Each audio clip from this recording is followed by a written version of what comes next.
Alright, what's up guys? Looks like we're up and running here. Just getting a few more things in a row for anybody who's listening out there.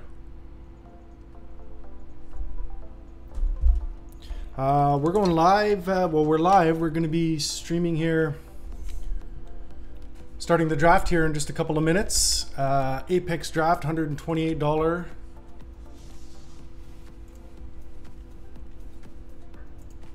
You can see we got the 1.2 overall pick starting in 2 minutes here.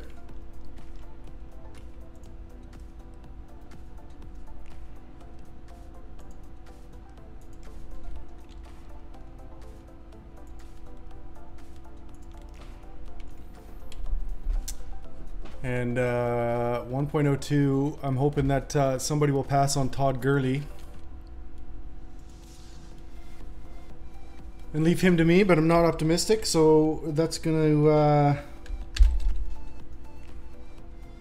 leave me with a choice of DJ or Le'Veon.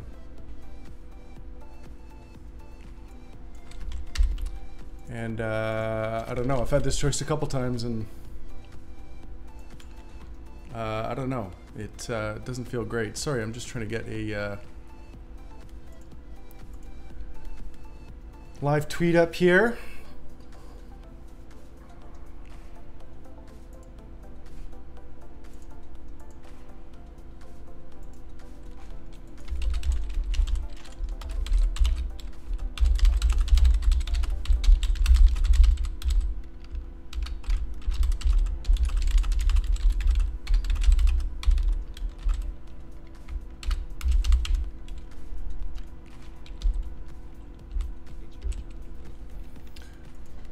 All right, there we go. Le'Veon Bell went first overall. So that leaves me with a pretty easy decision. Todd Gurley. I'm going to talk more about this as we go here. Definitely would normally want to go with a zero RB approach. Anybody who follows us on rotoviz.com knows what the zero RB is all about. We see Zeke going third overall, a bit of a surprise there.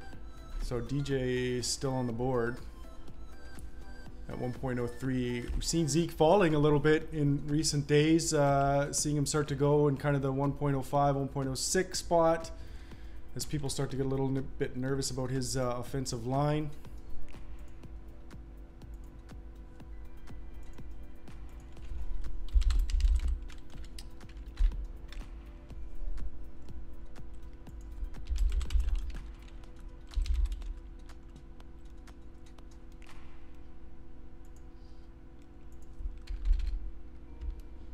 And once I get this tweet out, I will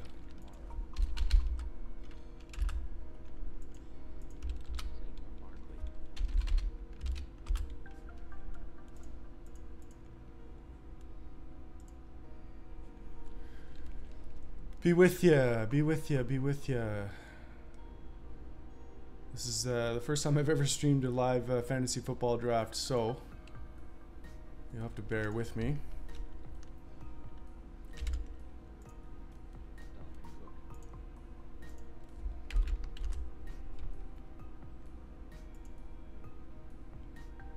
Alright, that tweet is out. Alright. Dalvin Cook, 1.07. Alright. This is going to be a fun draft.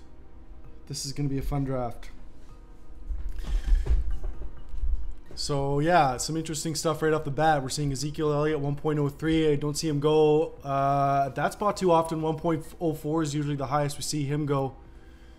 And I've even been hearing, chatting with some friends of mine in the fantasy football industry, seeing him fall to like 1.06 a lot of the time. Alvin Kamara, that's pretty much exactly where he's been going, 1.05. Saquon Barkley, 1.06, makes a lot of sense. Dalvin Cook is very, very interesting. He's often been going early second round, mid second round. So we might have a Vikings fan in the house, possibly.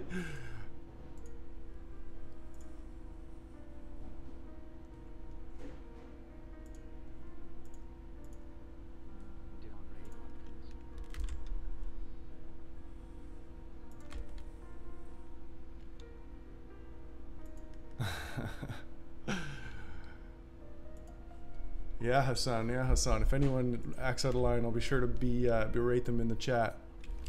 Yeah, we got the 1.02, and you know, pretty much an ideal start. Like, I didn't want to make the choice between Bell and DJ, and I didn't have to. So I mean, Gurley is locked into, you know, 350-ish touches, I would think, in one of the best offenses in the league. So, you know, I like to go 0 RB a lot of the time, but this is going to allow us to do a bit of a modified 0 RB approach. We've got our stud RB, so my plan is to just hammer wide receiver now for 4 or 5 rounds in a row. Unless Gronk is there in the third, late second, I might do that. But yeah, it's going to be a lot of pounding of wide receivers here, is the plan.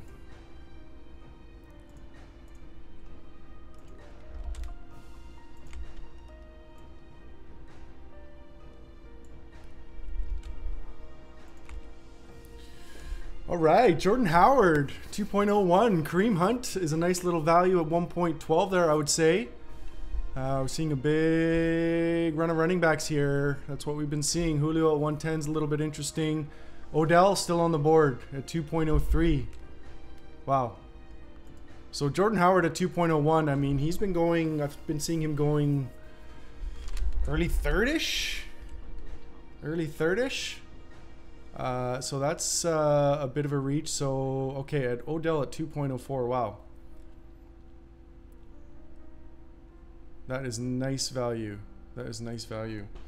How do I get the draft board up here? I would like to see a draft board, MFL.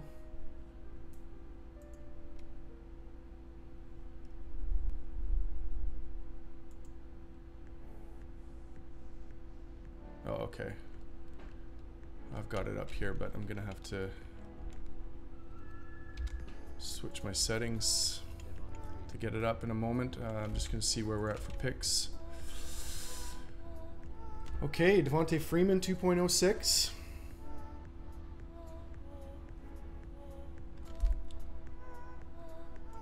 All right, I'm gonna try to add the draft board.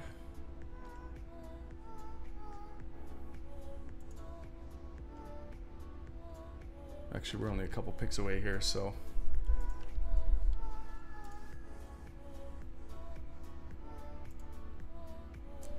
Focus on that for the time being. So, yeah, I'm going to be pounding wide receivers here. I mean, Keenan Allen would be the dream. Keenan Allen would certainly be the absolute nut dream. Devontae Adams would be nice.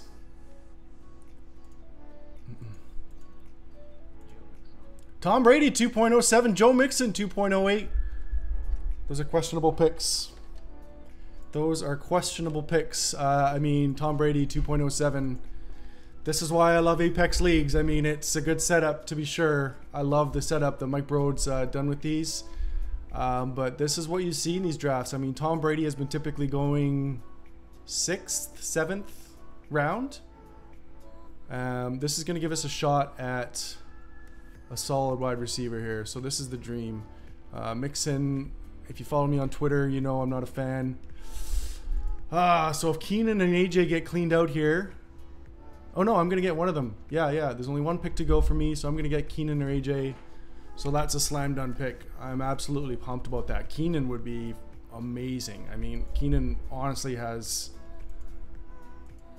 a chance to get a ton of targets, be a top 5 wide receiver. I mean, I could make an argument to put him top 3, possibly even. So this is the dream, man.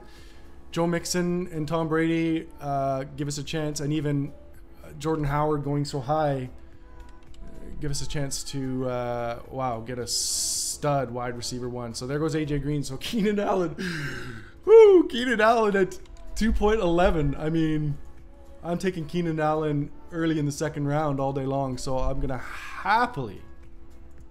Oh my God, I mean, wow, that is awesome. So we got so far we've got Keenan Allen and I'm gonna get the draft board up in a minute here. I just got one more pick to make. We're definitely gonna be going wide receiver again, I think. Yeah. Oh, unless Gronkowski's out there. Do we go Gronkowski here? I hate to be... So we start 3 wide receivers is the thing, right? So I hate to be short on wide receivers. I absolutely want to just slam wide receivers. But boy, oh boy, oh boy. Rob Gronkowski, if he's there early in the 3rd.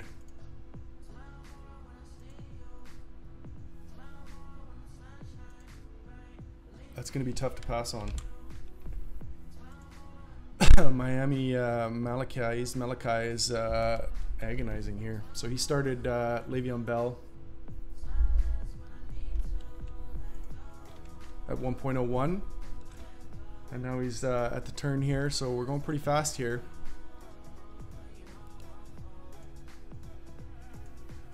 Boy, oh boy. Am I going to be able to pass on Gronkowski? If he's there? Tyreek Hill, I'm loving him best ball right now. Mike Evans.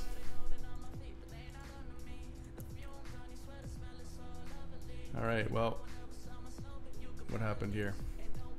Got technical issues, apparently the commissioner says. Let's refresh. Oh, there goes Gronk. Okay. Well, that decision's made for me at least. Okay, so I'm kind of liking Tyreek here. I'm kind of liking Tyreek Hill. There goes Evans, so I don't have to make that choice. So I think it's Hill here. I've been not on Hill that much. Diggs, possibly. Diggs would not be terrible here.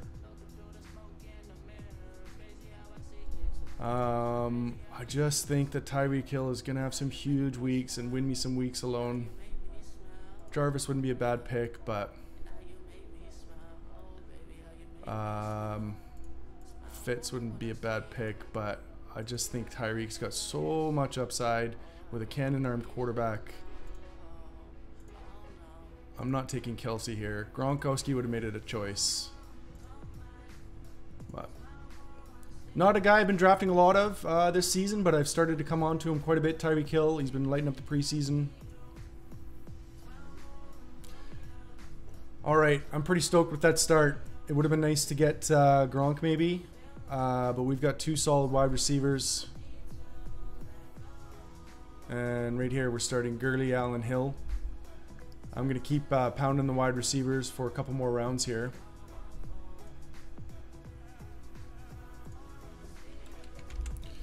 And I'm going to try to bring up a draft dashboard for you guys. It might be more interesting to look at than this. So, just give me a second here.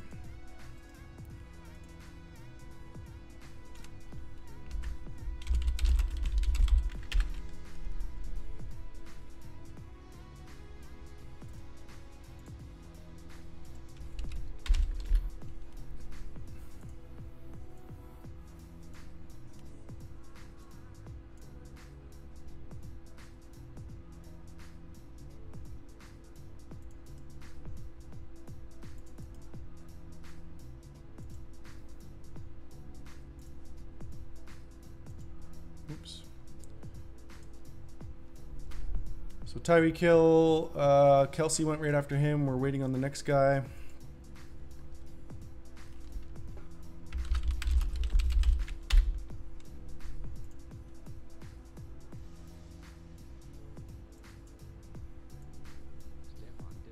Uh-oh.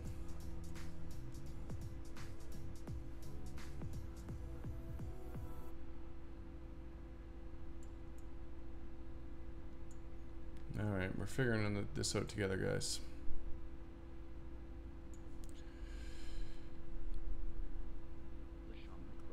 LeSean McCoy, 3.05. So, let's see if we can get this draft board up.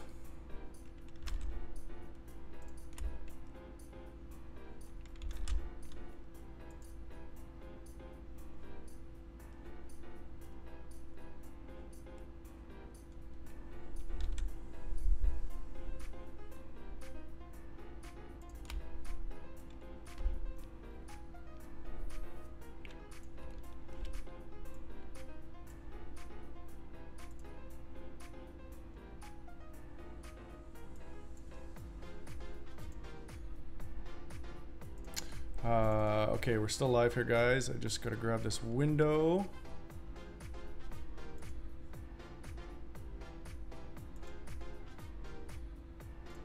All right. There's our draft board.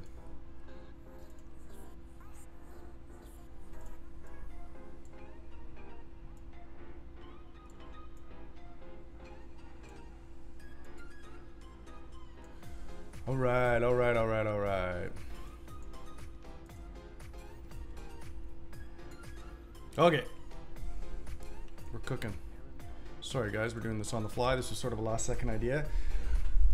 All right, here's a little bit of view of what is going on. I've started Todd Gurley, Keenan Allen, Tyreek Hill. Keenan Allen is absolutely stealing at the beginning or the end of the second round. I'm just thrilled with that pick. Tyreek Hill, definitely a little bit nervous, but you know, so much upside there. And he's my wide receiver too. He's going to be putting up some big numbers, so I'm happy with that.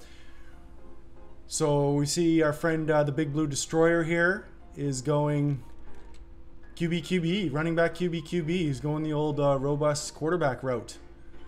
So, you know, there's a bit of a scramble for quarterbacks here, which is good times. Jerick McKinnon going after that. T.Y. Hilton. Okay, so franchise 7. I like what he's doing.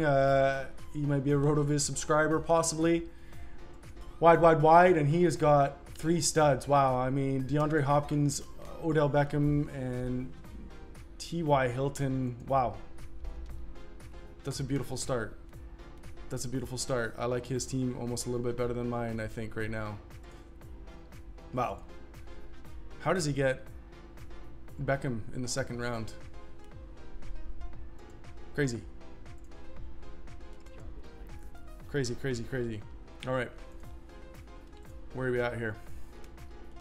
Where are we at here?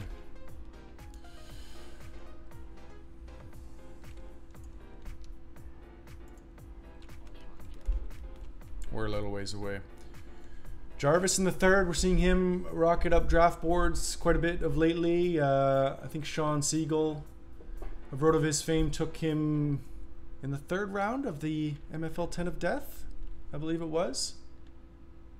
So I like that pick. This guy's kind of starting with the RB wide strat. I mean, it's pretty good. Jarvis is a decent #1 wide receiver to have for sure. Not as good as Keenan Allen. Allen Robinson, 4.01.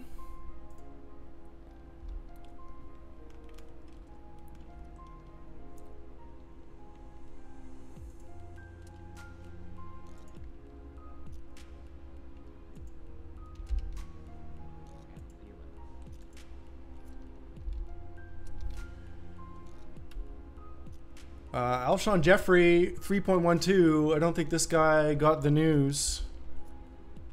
I don't think our friend Franchise 10 got the news that Jeffrey is going to be out for a couple of games. So he's probably was a borderline pick in the 4th round in the first place. And he is a very, very poor pick at the end of the 3rd when he's going to miss 2 games.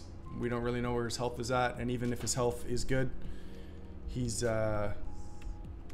know, kind of a timeshare offense there. There's Aguilar is very good. They're going to be spreading it around. Ertz is going to get a ton of targets.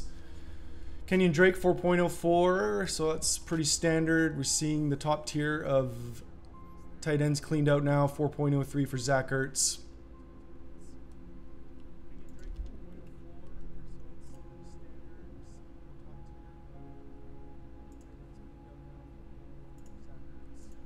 See if we can get my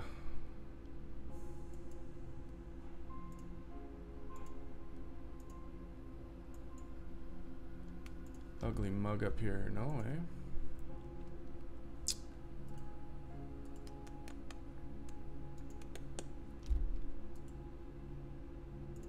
There we go. Can't get enough of my face.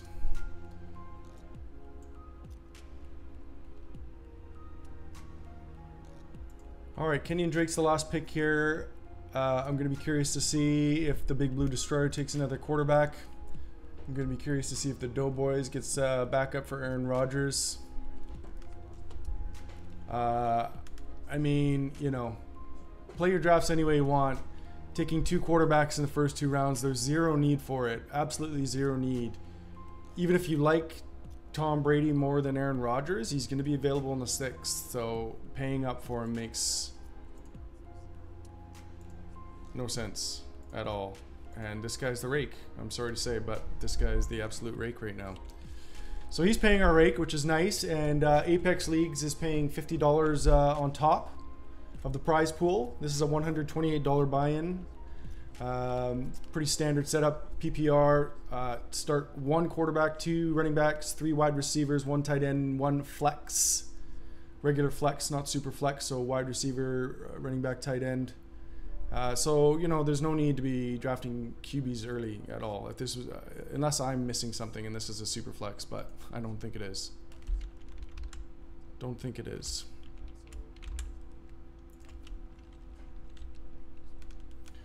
Mari Cooper, 4.05. Brandon Cooks, 4.06. So, we're up here. Larry Fitzgerald would sure be nice. You know what, the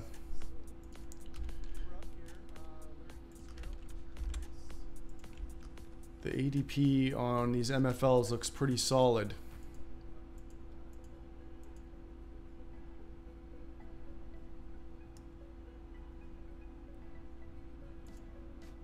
Boy, oh boy. I'm not loving a lot of these options, to be honest with you.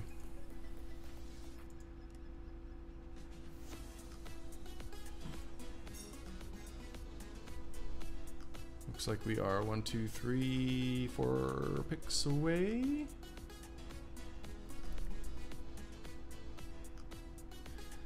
If you're out there in chat, say hi, guys. See a couple of you guys watching. Thanks very much for joining us. I'm Court. I am a writer with rotoviz.com, fantasy football site, and the founder of bettheprop.com, where we talk about all sorts of betting, player props. My friend Ben Battle has been doing some incredible tennis content for the US Open coming up, and we're actually going to have a live stream later tonight, Ben Battle and I, breaking down the 2nd round at the US Open of Flushing Meadows. So we'll give you some more information on that coming up, but we're gonna have another stream. So I think Schmooshmister. Oh, Fitz, be there, buddy. Be there, buddy. Be there, Fitz. Be there, Fitz. Be there, buddy. I don't know what I'm gonna do if Fitz isn't there. What is Jordy Nelson doing up here? Holy crap! What is Jordy Nelson doing? Boy. If Fitz is not there,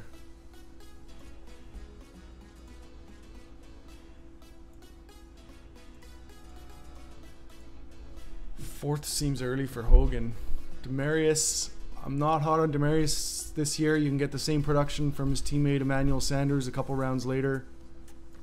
What is Devontae Parker's ADP doing here? Oh, this is player ranks. Okay, now that makes way more sense. Okay. Oh, Fitz. Be there, buddy. One time. Fitz, be there, buddy.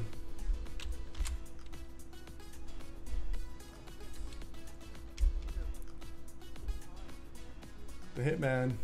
He's not going to go another way. He's definitely going to go another wide receiver. Isn't he? Unless he... Yeah, of course he is. Takes Hogan. We need one more here. Ah! Ah! We got sniped. We got sniped, and I'm a little shook here.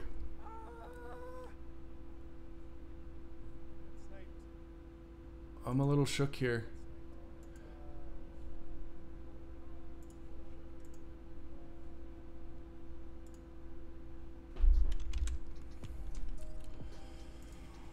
Boy, chat, if you got something to say, now would be the time. I mean, I guess Golden Tate. That role's pretty secure.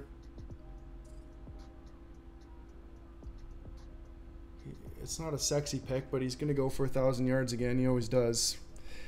Demarius, I don't know what's going on with him. I could see Cortland Sutton kind of breaking out, and I just think Sanders is a better value later. So let's go Tate.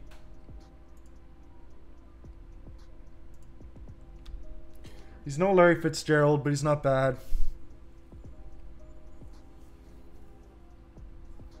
Oh man, that would have been nice to get Fitz there, wouldn't it have? Wouldn't it have? All right, so we're gonna have another pick coming back here.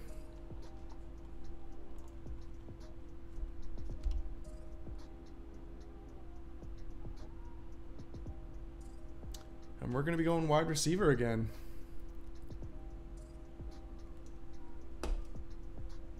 Who are we gonna be going? I don't know, I think we are anyway. Yeah, I mean, let's fill our flex.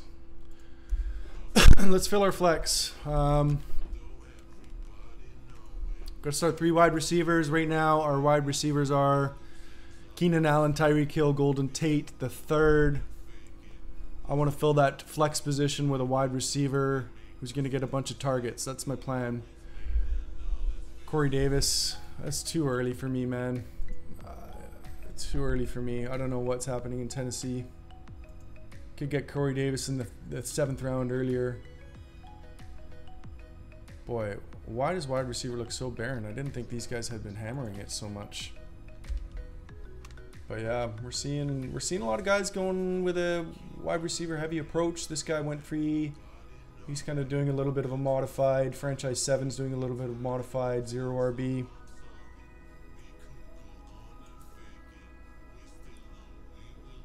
As is the Hitman. He looks like he's doing a similar strategy to me.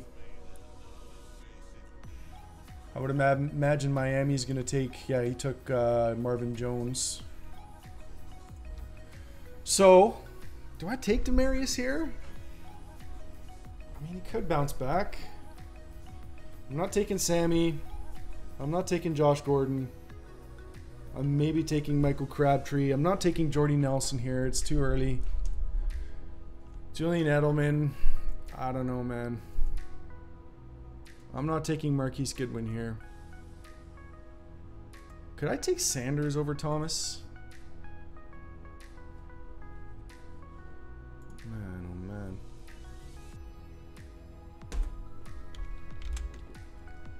Do I take Thomas here in the 5th? I guess it's fine. There goes Jay Ajayi. Let's see what's up. I mean, there's some value on the board at running back here. Not my first choice.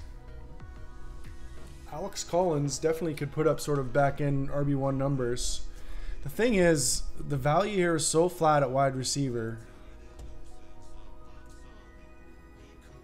that I can get like Robbie Anderson maybe coming back, who's going to put up sort of Brandon Cooks light numbers when he's back from suspension if he's suspended.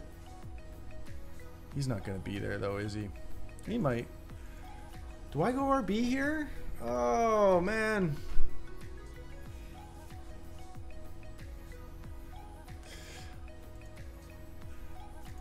I mean, this is where the value is. I want to fill my flex, so I'm a little bit torn.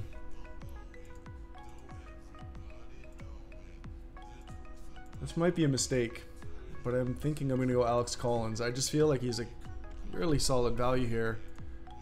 I don't think Demarius Thomas is a value. Obviously, Josh Gordon, who knows? All right.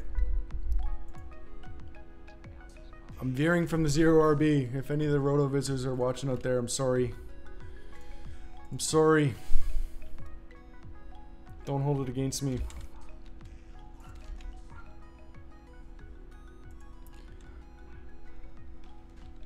If anyone's watching out there in chat, feel free to say what up. If you have any questions, concerns about me not drafting Demarius Thomas, who just went the pick after Alex Collins. I might come to regret that one. I preach a lot about filling the flex, and I didn't do it. I didn't do it. So the plan is going to be to have Robbie Anderson come back to me. Boy, there's some value out there at running back. I thought at the beginning that this might be a bit of a fishy draft, but these guys have been hammering wide receivers, so that's too bad.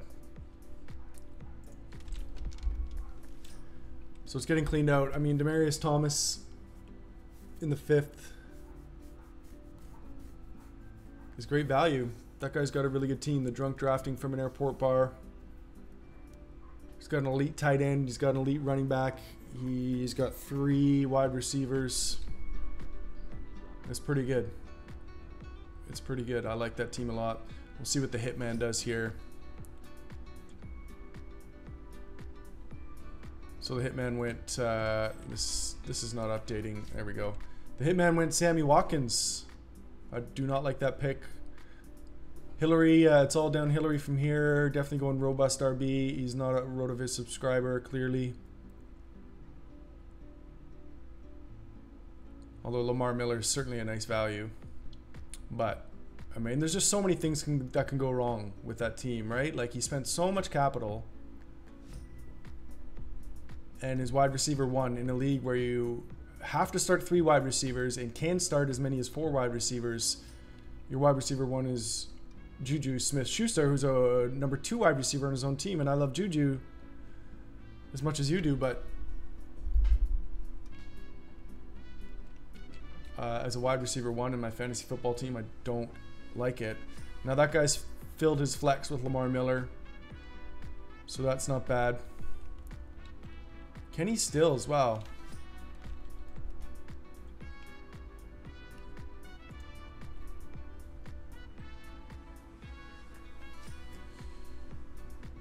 These guys are hammering the wide receivers, which concerns me a little bit.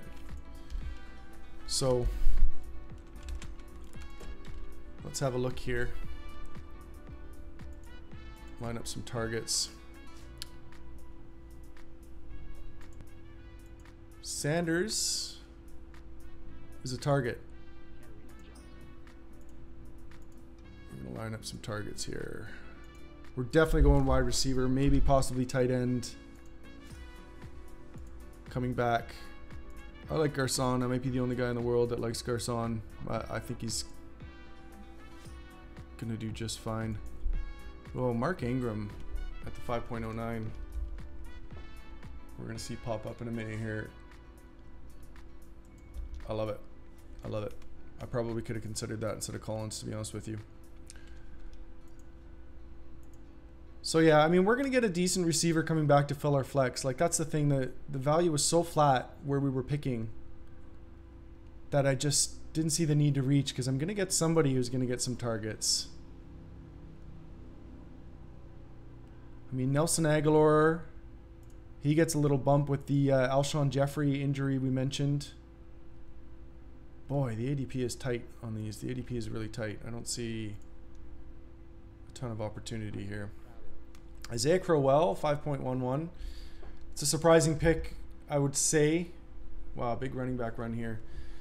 Crowell, 5.11. What do I think about that? I've been getting Crowell a lot in the 7th, and we're seeing Bilal Powell really come on. He really had starter snaps, I would say, in the last preseason game. And I've been loving Crowell a lot all season, and I'm a little bit nervous now because, oh, Jaguars D on the board. All right. So that's a good time.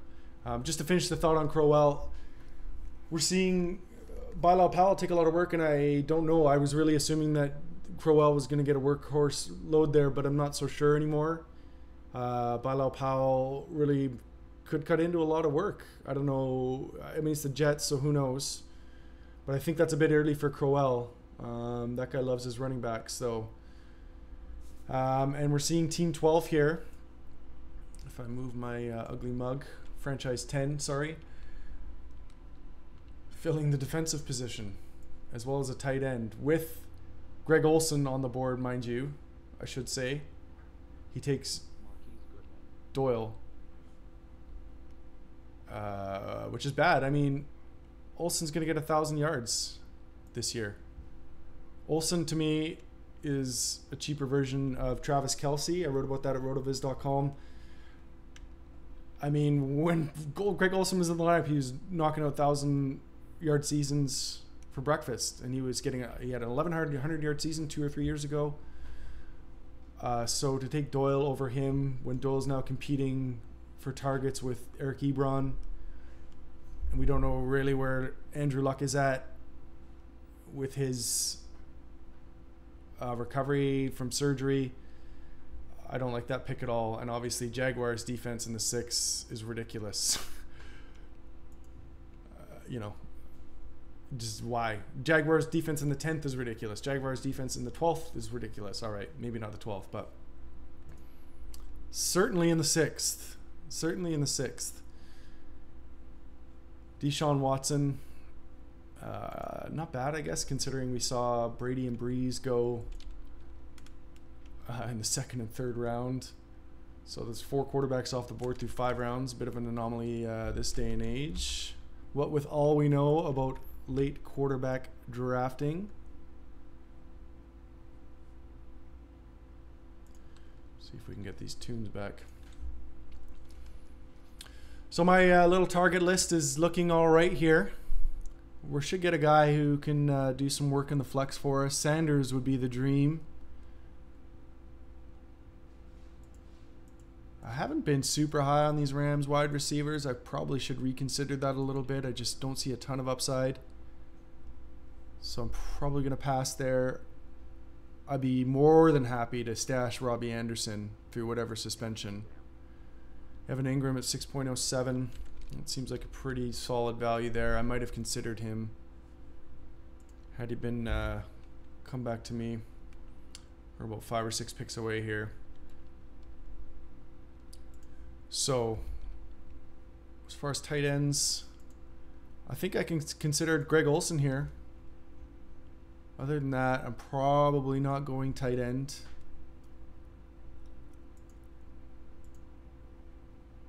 Yeah, I would love to have Greg Olsen here, to be honest with you. So the dream would be Greg Olsen and Sanders Sanders or Robbie Anderson. Crabtree, I think, is a pretty solid value there. A little bit worried about John Brown there, and obviously a little bit worried anytime a wide receiver goes to a new team. But Crabtree's just been so consistent in his target share over the years. Wouldn't be my first choice. Wouldn't be my first choice, but we'll see what happens here.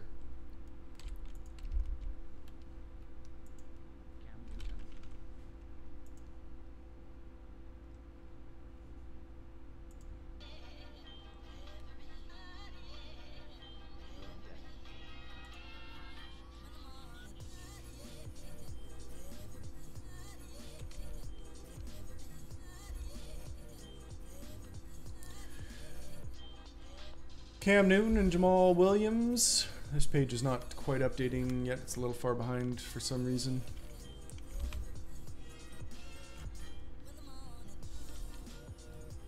There we go, it just updated. So yeah, I mean, this is indicative of some people that don't do a lot of drafts. Cam Newton has been consistently available in the 8th round. Drew Brees has been consistently available in the same spot, 7th, 8th round. And he went in the 3rd round here. Just no need to take a quarterback that early. The scoring is very flat with quarterbacks. Happy to get somebody a little later. Have a quick look here. Yeah, and I mean,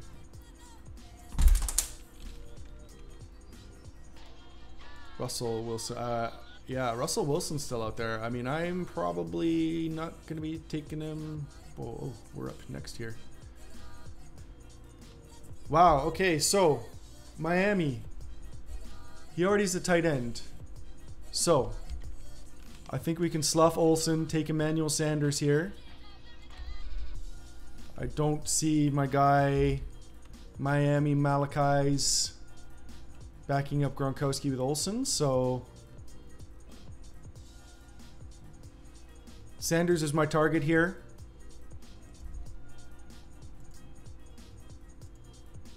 And then we're going to get Greg Olsen coming back, which I'm freaking thrilled about.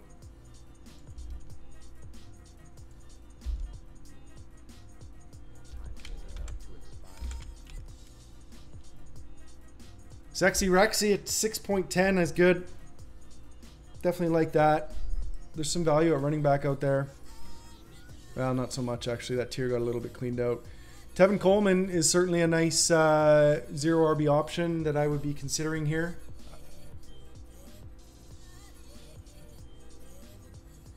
Oh, what happened? Did I get timed out? Was that on me? Oh, I got my guy.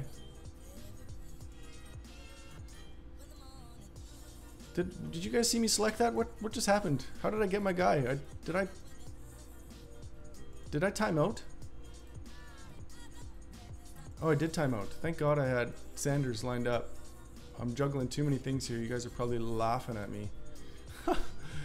Okay, well, thank God I had Sanders at the top of my list there, because that would have sucked. But yeah, I'm thrilled with that. I was considering taking Sanders at the beginning of the 5th there. I was considering taking Demaryius Thomas, who I believe has similar value. So I'm stoked to get Sanders there. He fills my flex. He's been showing a nice connection early on with Case Keenum in Denver. He's looked great this preseason. I mean, he's been phenomenal ever since he came to Denver. Last season was a poor one. He was dealing with a soft tissue injury pretty much all year long.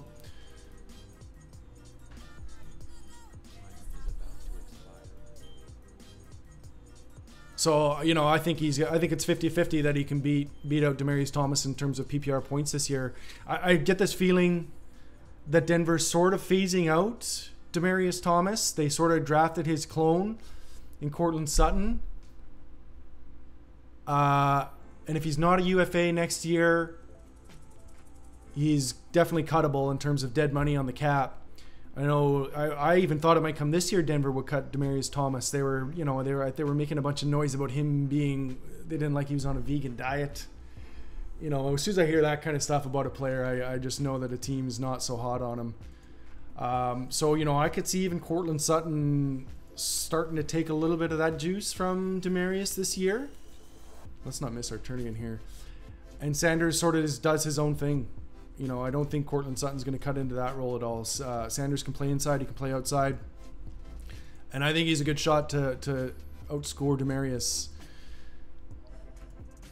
So, I mean, the question here is, do we want to pass on Greg Olsen for another wide receiver? I love Robbie Anderson. I think Robbie Anderson's got a 1,000-yard pace season in him. He's going to miss some games. Don't know how many yet, which is crazy to me. We're 2 weeks away and we don't know how many games he's going to miss. I don't understand how that works. But he's going to be at a 1,000-yard pace. I love him. But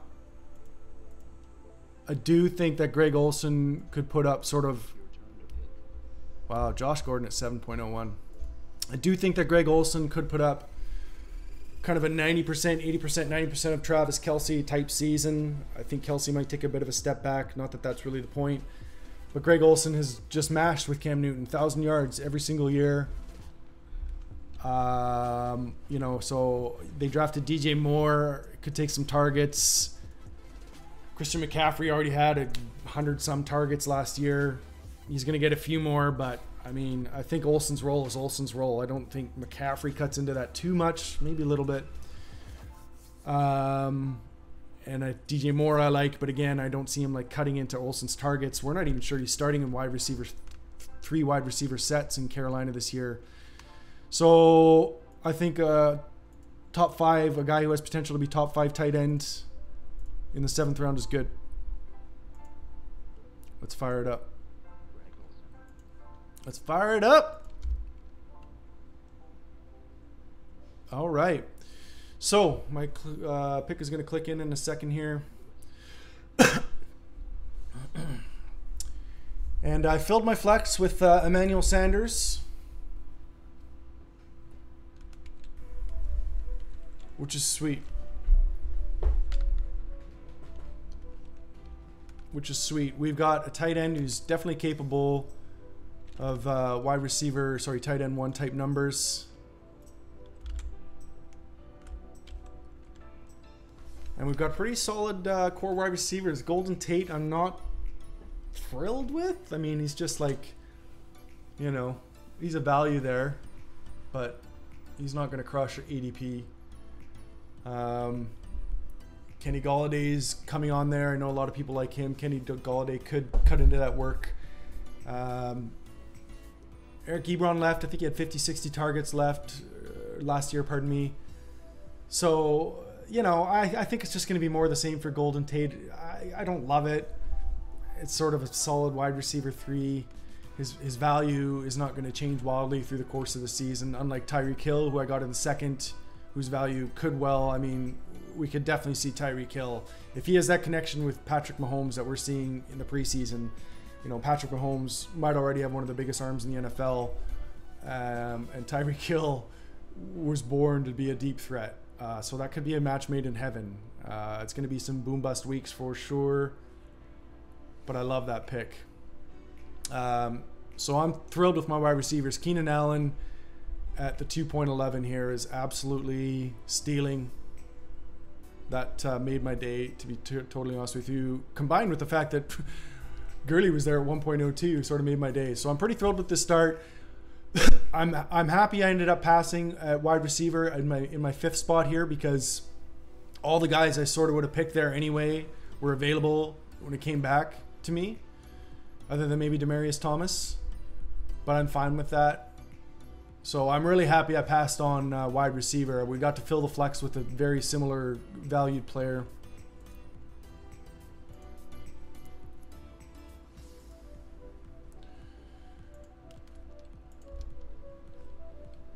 Jordy Nelson, 707. Kyle Rudolph, 708.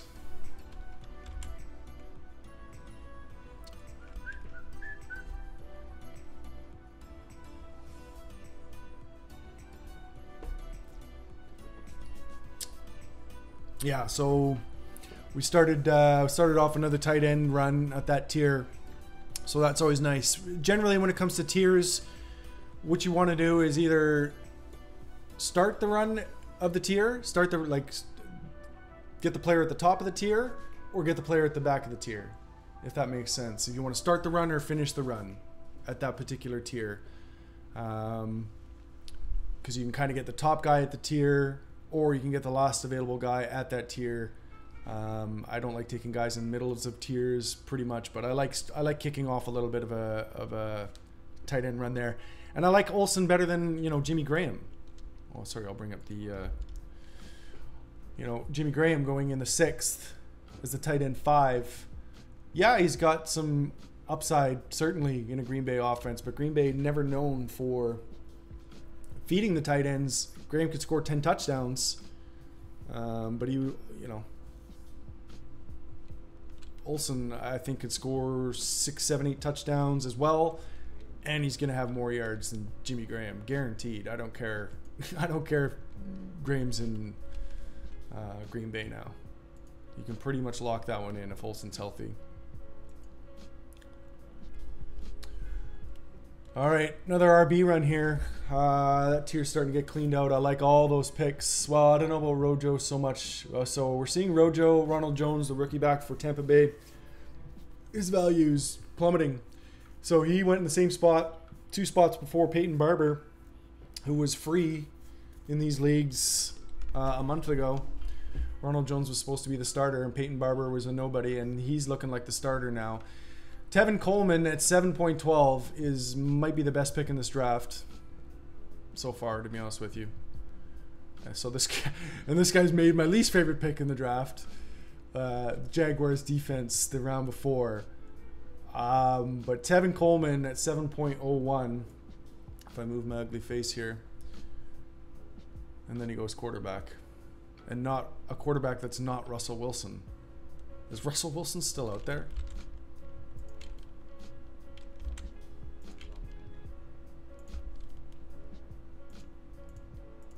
Yeah, wow.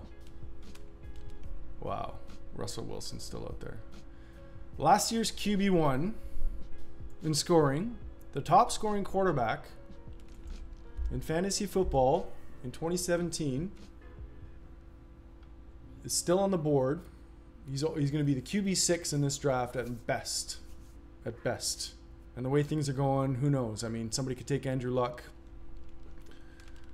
So Stafford over Wilson, I don't get. Stafford over Deshaun Watson. Sorry, Deshaun Watson over Russell Wilson. Sure, fine. Deshaun Watson's got plenty of upside. I'm fine with that. Same with Cam Newton. Stafford over Russell Wilson. I mean, he could certainly outscore him. Seattle will be bad this year, but I don't see how that's ever a good pick.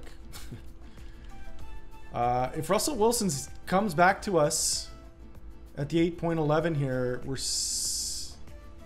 well, I'm not even going to say we're considering it. I think it's probably a slam dunk.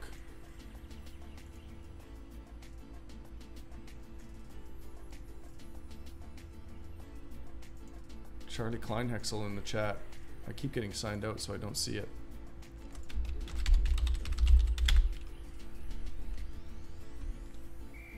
What's up, Charlie Kleinhexel? Charlie Kleinhexel, a OG legend from the site rotoviz.com. You know, some people look up to rock stars when they're young. I looked up to Charlie Kleinhexel. I'm not gonna lie to you. Sean Siegel, Charlie Kleinhexel.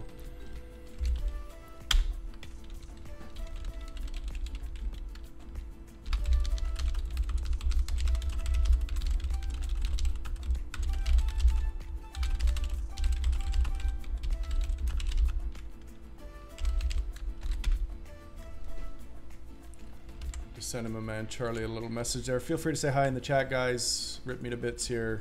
Tell me what a bad pick it was to take Alex Collins when I talk about going 0 RB all the time. And I took Alex Collins in the 5th instead of filling my flex with a wide receiver. I want to hear it. I want to feel it. I want to feel all the pain, all the misery. Robbie Anderson's still out there. So yeah, we're going to be passing on quarterback now. If any of those guys, Breeze, Cam Newton,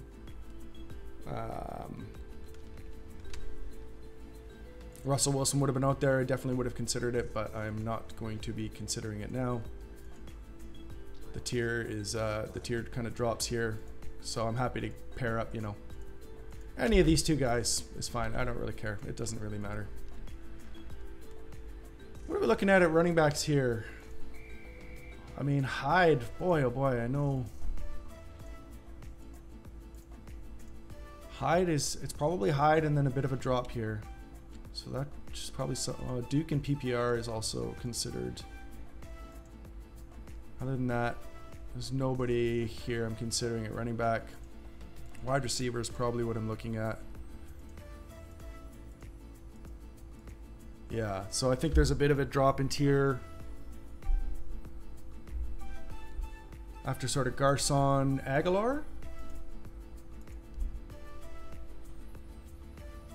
I'm 2 picks away here.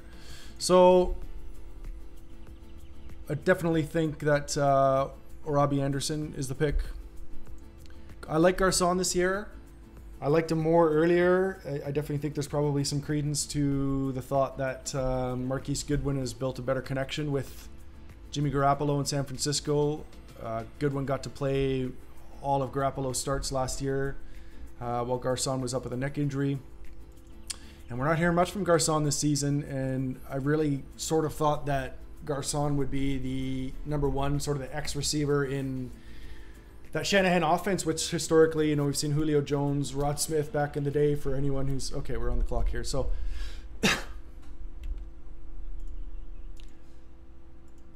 I mean, Carlos Hyde can be considered, but you know what? We're pretty rich in running back. I don't think that's necessary.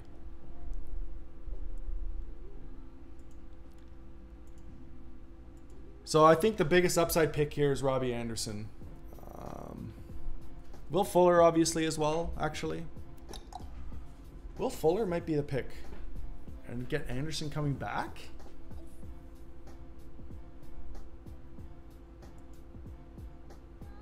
Is that a play? That'd be pretty sick actually, wouldn't it? My wide receivers would be pretty sick with those two. So I'm good at tight end. I'm not going quarterback here. I mean, luck, I could if we knew for sure Luck was healthy, I'd definitely take him here. I don't know what's up with him. Hyde's a consideration, but I'm good at running back. So yeah, I think Fuller's the pick, and probably try to get Robbie Anderson coming back.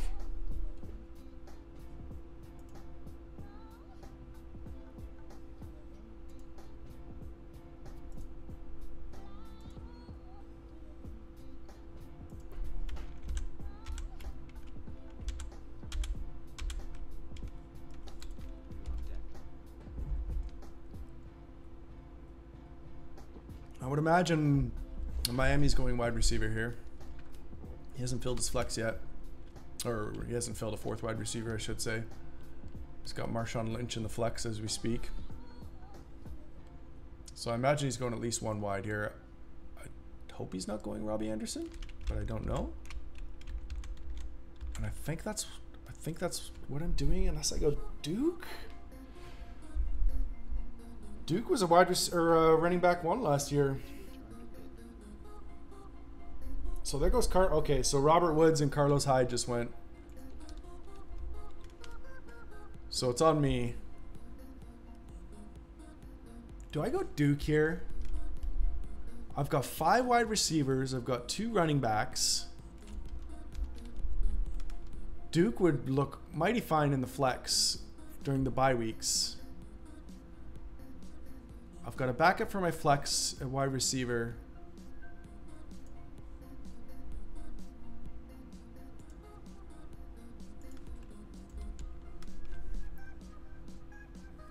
I like Robbie Anderson, but Duke Johnson was a running back 1 last year. He's going to catch a kabillion balls.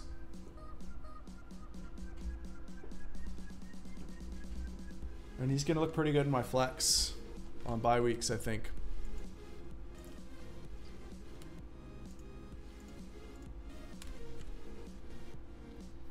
Yeah, I love you, Robbie, buddy.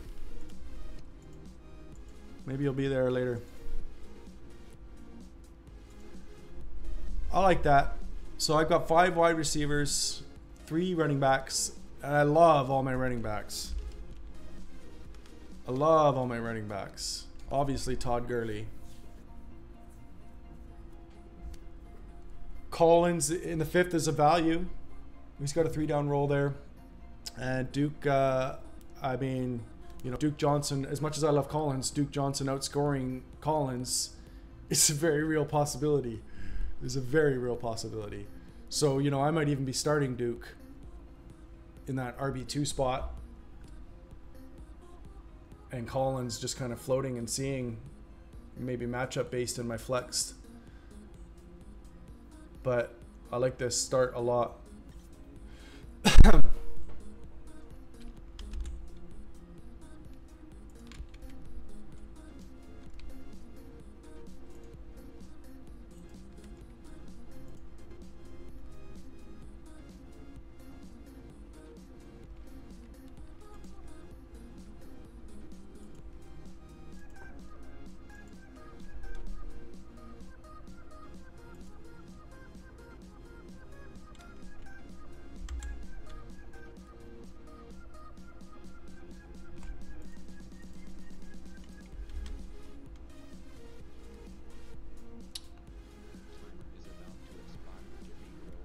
Alright, I'm just going to see if I can get a retweet from a friend here, and I'll get back to some more analysis.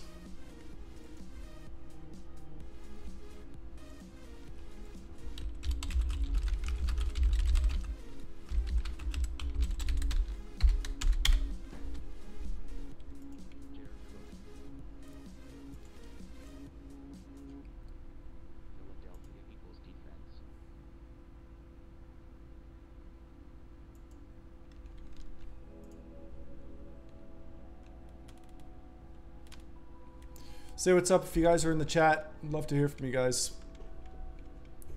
It's not the biggest stream that YouTube's ever seen, but you know what? There's not a lot of fantasy football content out there. I haven't seen a lot of people doing this. So, I don't know. I don't know if it's in demand. If people want to see this kind of stuff, let me know if you like it. Let me know if there's anything you'd like to see. You know, I think fantasy football is one of those things that fantasy football, poker, and sex, everyone thinks they're good at those three things. So I think a lot of times people, you know, to watch a fantasy football stream, to buy fantasy football content is an admission that they're not so good at it. So I don't know, maybe that's why this kind of content, we don't see people doing it. We see a lot of, you know,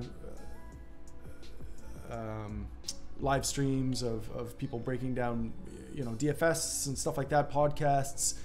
But live streaming is becoming a really huge thing. I'm a huge poker player, and live streaming in the poker world has really sort of changed the game. I think, you know, we're seeing some of the best people in the world, some of the best players in the world in poker, stream their content, give it away for free, give away amazing strategy for free. You can talk to them, you can ask questions. You can find out their thought process on, you know, on sites like YouTube and Twitch, and people are making a living doing it. I don't know why it's not that way with fantasy football. I'm not sure. I mean, I guess it's a little bit different. This is probably, you know, sitting here staring at a screen is, you know, my draft board's not that exciting, but I was watching a bunch of poker hands. But hopefully I'm giving you guys a little bit of fat to chew on, a few things to think about in these drafts, trying to lay out my thought process a little bit for you.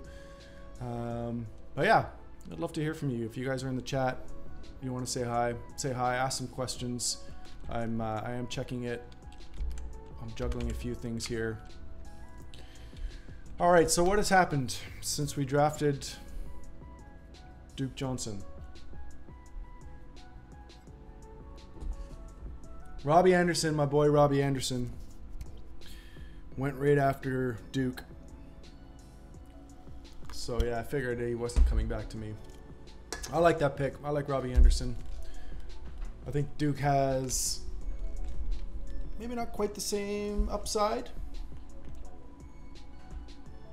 but it should be pretty solid in that RB3 spot for me. I don't know. I might come to regret that one. I mean, I really love Robbie Anderson. You know, he broke out last year with a poor quarterback. Not poor quarterback, middle of the road quarterback. I wrote an article on rotoviz.com calling Brandon Cooks sort of a discount. Pardon me. I wrote an article calling Robbie Anderson the discount Brandon Cooks. And it's actually pretty eerie. I broke down a lot of the stats, and it's pretty amazing how similar those two are. The rookie seasons were pretty much point for point, catch for catch, reception for reception. Only, you know, Brandon Cooks did it with Drew Brees and Robbie Anderson didn't. Their stats last year were very, very similar. Robbie Anderson just a touch less than Brandon Cooks. Had a better market share, had almost as many air yards, and he's younger. That was only his second season. So I think we could see a big step forward from Robbie Anderson in year 2. I really love him. I really love him. I obviously don't know too much what to expect from the quarterback situation there. Sam Darnold was the first overall pick, so obviously he's got to have some ability. You know, is he going to mesh with Robbie Anderson? I have no idea. But I have to think that their quarterback situation is better this year. The thing with Robbie Anderson, if I knew for sure Robbie Anderson was not going to be suspended, I would have picked him there for sure. I don't know if he would have been available there because there's certainly some uncertainty surrounding him. All right, let's line up some targets here, guys.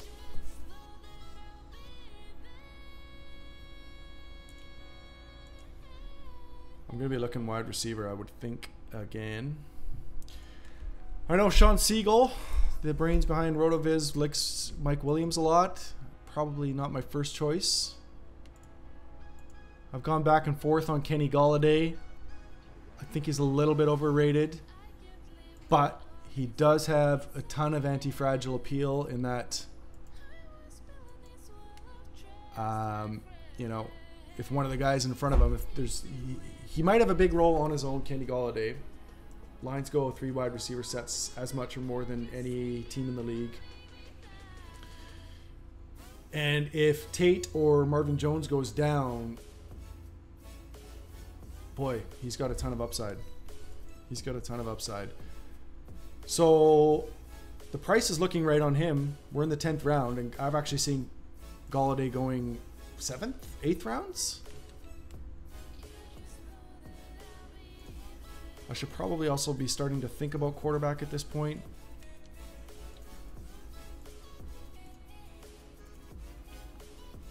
I'm not a big Ben fan. Mahomes to pair up with our boy Tyreek might be all right. Those are the quarterbacks I like.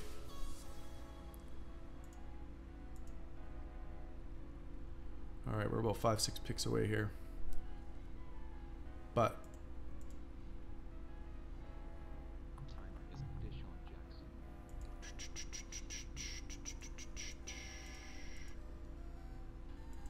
Aaron Jones?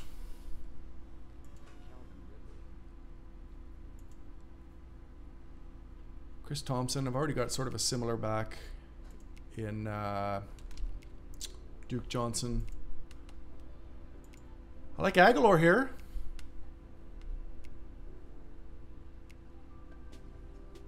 I like Aguilar here, so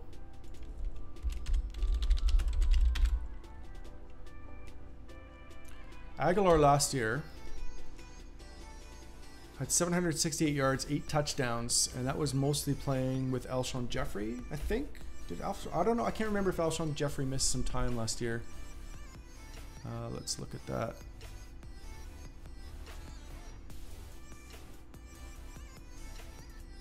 So Alshon Jeffrey, according to Adam Schefter, is going to miss at least the first 2 games of the season, at least. However, Schefter reports Jeffrey is expected to be activated off of the PUP this weekend. So he hasn't even been playing all spring. He could return by week 3.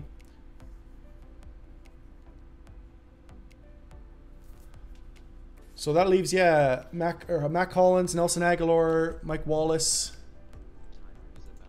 Boy, I kind of like Aguilar there.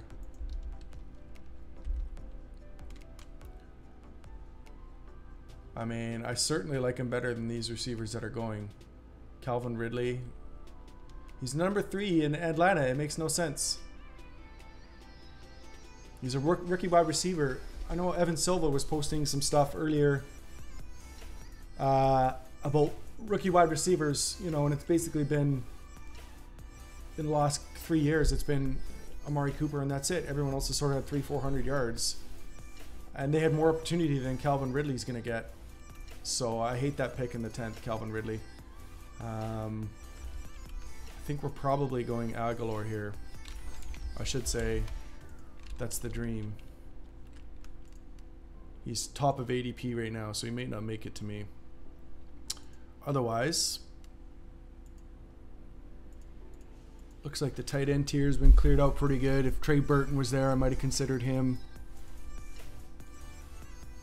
We're getting into sleeper territory with the rest of these guys. Oh, we got a kicker. Justin Tucker off the board.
Sorry guys, just sending out a tweet here.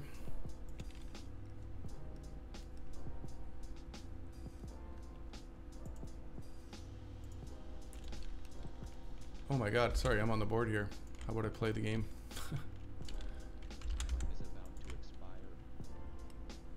Oh, wow, we got 8 seconds left. Thank God Nelson Aguilar is there and we don't have to think about it. Why didn't you guys tell me? Woo! Nothing to see here. I'm stoked. I'm really stoked on that pick. Aguilar, basically in the 11th round.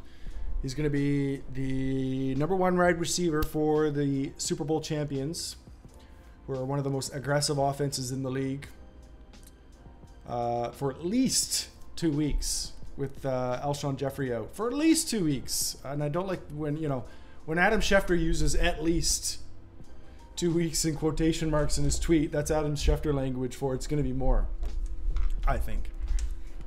Read between the lines. So, okay, we're going to... we got to figure out what we're doing here. So this guy's going to take at least one more running back. Can I take a quarterback here? I mean, Wentz still out there. Okay, well, Galladay's gone now, so that makes it a bit easier because that was probably the main wide receiver target. So Kelvin Benjamin is a possibility. Other than that, it's a huge teardrop at wide receiver here, I think. I know Sean Siegel will probably take Mike Williams here. He's got tons of upside for sure. But I'm nervous. I'm nervous. I think Tyrell Williams is pretty good. But again, that's sort of an anti-fragile situation. Running back, Nick Chubb, possible. Aaron Jones is suspended 4 games. So Carson Wentz just went at 111. So I think there's going to be a quarterback run here. Let's look at the board. This guy doesn't have a quarterback. This guy doesn't have a quarterback. This guy doesn't have a quarterback. That guy doesn't have a quarterback. So 1, 2, 3, 4 teams don't have quarterbacks. And I've got Cousins, Rivers, Ryan, Mahomes, Marcus Mariota in the group that I like.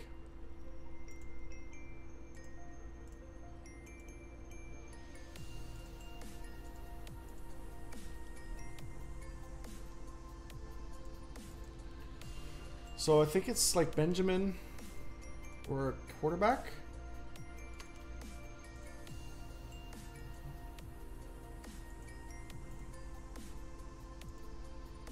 Cousins, Rivers, Cousins. Cousins has got crazy wide receivers.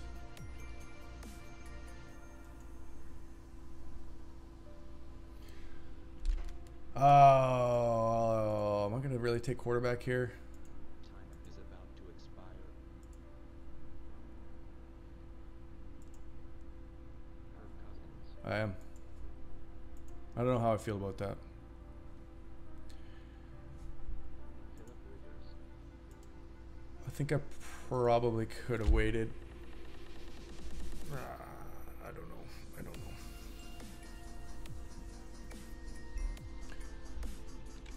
I don't know. I don't know. I'm not thrilled about that. I don't feel great. But we just saw Philip Rivers go right after him. So I do think that these QBs are going to be cleared out. I would not even be surprised to see, you know, it's all downhill from here. Take a backup quarterback. Doughboys take a backup quarterback. I mean, he already reached for Aaron Rodgers. I'll put this down here. So, you know, I could see the teams without quarterbacks grabbing quarterbacks here. I could see this, you know, franchise 7 grabbing a quarterback, franchise 12 grabbing a quarterback, franchise 10 backing up a quarterback, franchise 1 grabbing a quarterback. So I don't feel terrible about it. The thing is, the value is so flat in this spot. Like, when it comes to this area of the draft, I mean, Kirk Cousins is Philip Rivers, is Matt Ryan, is Jared Goff, is Patrick Mahomes, is Marcus Mariota. Like, it's all the same. And probably one of them is going to be there when I come back if I would have skipped quarterback this time around. So in that sense, it's kind of a meh play. But at the same time, all the wide receivers out there are pretty meh. Talked about Benjamin. I mean, he's going to be the #1 guy in Buffalo this year for whatever that's worth. Not much. Wasn't worth much last year. What did Benjamin do last year?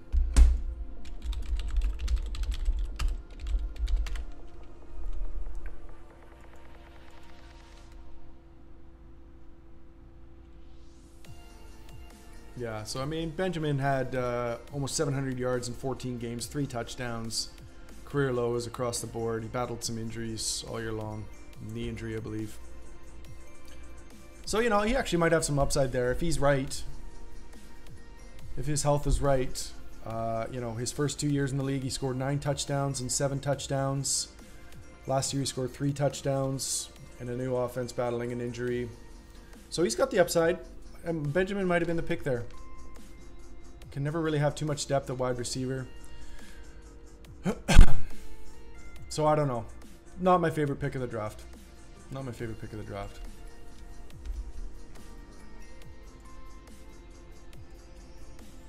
See Mike Williams going. So the 2 guys I was targeting. See Adrian Peterson all day going. I don't know how I feel about that pick. I mean, your guess is as good as mine. He's probably got a 2-down role in Washington. It sounds like. But they also do have 2 other guys who have the similar skills, so I don't know. I have no idea. I'm probably avoiding it for the most part. I don't think there's a ton of upside.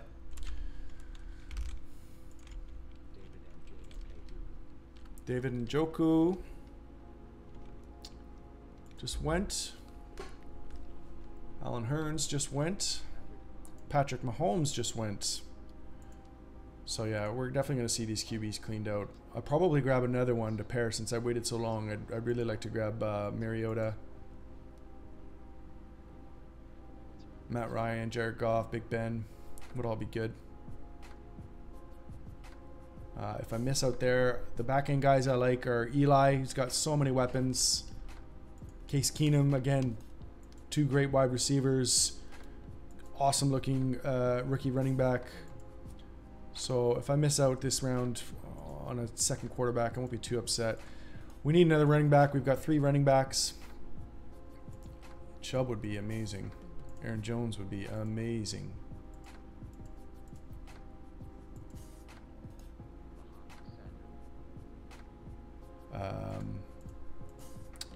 I like Latavius Murray. He's a great 0 RB option. I think he's going to get more touches this season than everybody is assuming.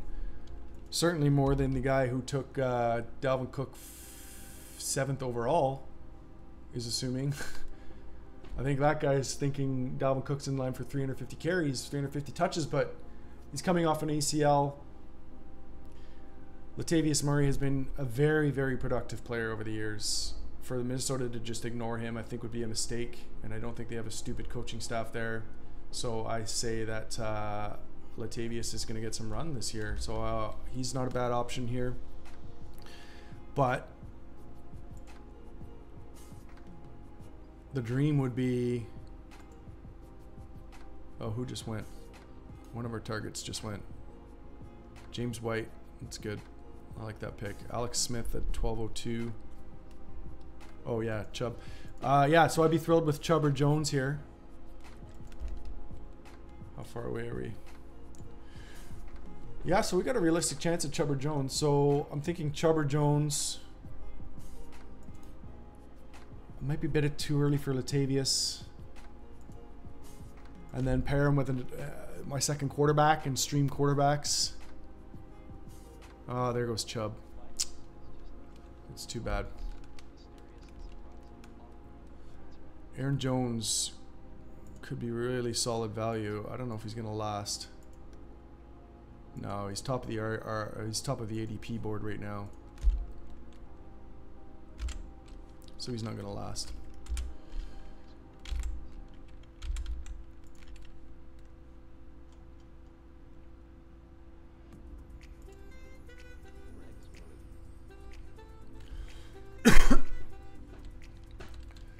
Dare to dream, though. Dare to dream. I might be looking at Latavius if he's... Alright, so we're seeing a kicker and defense run here, which is nice to see. Greg the Leg Zerline just went. Chargers defense just went. Gonna see that pop up in a second here. Rams defense also just went. So that's good. That's really, really good. Let them take defenses, and Aaron Jones is gonna fall to us.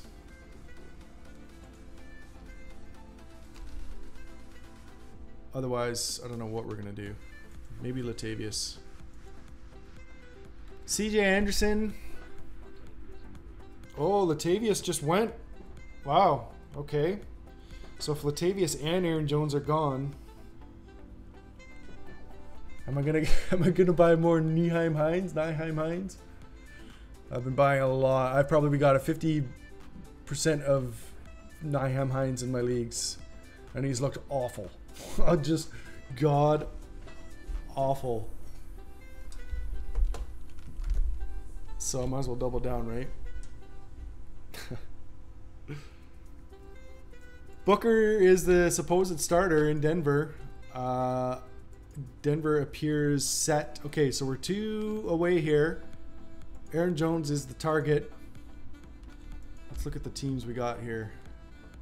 So yeah, it's all down from Hillary.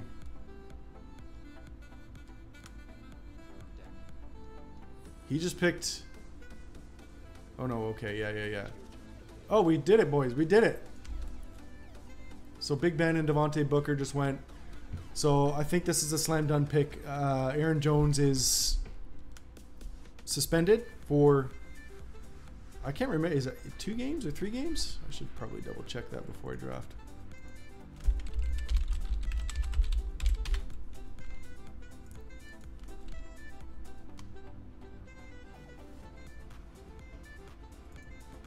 Two games. Oh, yeah. 2 games only. So he's going to be in a timeshare with Jamal Williams, and Jamal Williams went quite early. So I think it's going to be a timeshare. Aaron Jones is probably the better player. He's going to miss games. So I think this is a slam dunk pick. I know some people at RotoViz might like Gio Bernard, but I think Aaron Jones is a phenomenal value here. So we'll talk about that more in a second here. I think I'm going to be targeting my second quarterback. And it's between Ryan and Marcus Mariota for me. I'm a huge Marcus Mariota fan. I've been a little bit nervous from what I've seen in the preseason so far. He has not looked in sync with any of the wide receivers. He's learning a new offense. I'm a little bit nervous. I do like running quarterbacks as opposed to a guy like Ryan. That said, I mean, Ryan was a top 3 quarterback 2 years ago. He had that huge year under Kyle Shanahan. And then regressed big time under Steve Sarkisian last year, who was our offensive coordinator. So, I mean, he could, positive regression, progression, back to sort of a top 6 role. Man, they got a ton of weapons in there in Atlanta. I'm a big Marcus guy. Let's do I have my tiers up here. No, that's not what I want to see.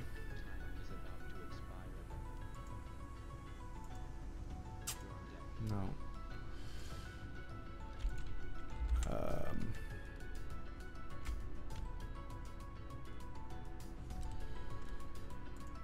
So yeah, okay, here we are. So, oh no, we're not up quite yet. Miami Malachi's have one more pick. So let's make sure we're not missing anything. DJ Moore is a good pick. Plenty of upside. I like him. I'm pretty loaded at wide receiver right now. And then I think it's a pretty big drop after that, so it flattens out. So we'll be getting some flyers later.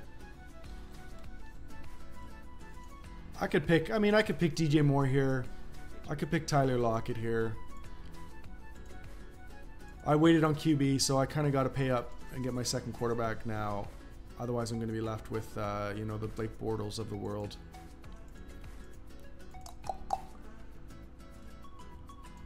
As far as running back, Hines is an option. Javorius Allen's a nice 0 RB pick. But there's some targets there that I can come back to, so I think we're going quarterback. Yeah, it's just going to be Matt Ryan, I think. As much as I love Marcus Mariota, a little bit nervous about him. He hasn't been amazing the last few years. I think he's an amazing player, but he hasn't been amazing. He should be a lot better this year in a new offense with Matt LaFleur as the offensive coordinator, who's the kind of turned things around for the Rams last year. But he hasn't been in sync with him yet. Might be a slow start. So I'm going to count on a little bit of progression from Matt Ryan.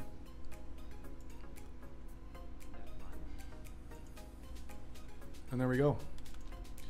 So let's have a look here.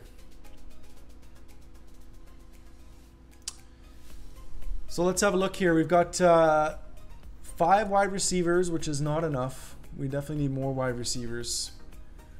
We've got 4 running backs, which is pretty solid. Considering I have Gurley locked in one role, I'm probably only going to draft 1 more running back at the most.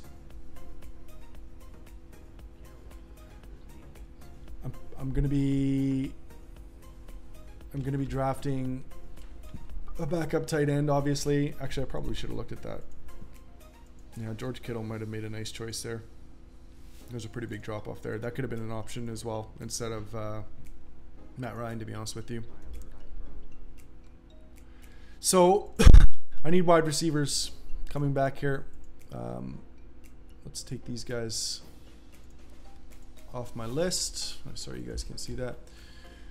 So we're going to need wide receivers. We're going to need a backup tight end. Kittle won't be there, but we'll put him on the list. Safarian Jenkins might be a guy who could benefit from the injury to Marquise Lee we saw this year. Marquise Lee, the #1 wide receiver for the Jaguars, out with a knee injury. Safarian Jenkins was pretty good with the Jets last year. Kind of hit and miss. I remember watching. He could have had a much bigger year. I remember he had a game against the Patriots where he had 2 tight ends called back, or touchdowns called back, at least one, and one was ridiculous. And then I think he had 2 in the same game called back. And I was losing my mind because I had a ton of, I'd picked him up off waivers and was starting him. So I like him. I like Ricky Seals-Jones. I know a lot of people don't. Ben Watson, sort of a safe, boring pick as the tight end in New England. Charles Clay, same story. But we're going to be targeting wide receivers here, so I like Christian Kirk and Anthony Miller. I actually like Christian Kirk more than Anthony Miller, even though his ADP is lower. Cameron Meredith's been a guy that I was targeting earlier in the season. But he's done jack crap. I think he has 0 catches on a bunch of targets in the preseason. And they've also got Ted Ginn Jr. They drafted a sweet looking rookie in Traquan Smith. Excuse me.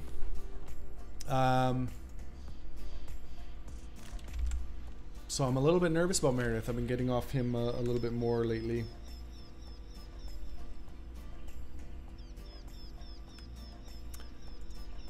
John Brown. John Brown's back, baby. I like him. He's been lighting it up. Oh, Chris Godwin is certainly a target for me. Chris Godwin may be the #2 wide receiver in Tampa Bay as we speak. John Ross. I've never been a John Ross guy. I know some really smart people like him, so I'm going to have a look at him here. I know Ben Gretsch, who is a former editor at RotoViz and now is at Fantasy Insiders, has been banging the drum on John Ross, and Ben is one of the smartest guys I know in fantasy football, so I'd be stupid to ignore that. So those could be some sort of boomer bust guys to look at here. John Brown, Chris Godwin, John Ross. I actually probably like all those 3 over Kirk and Miller, them being rookies.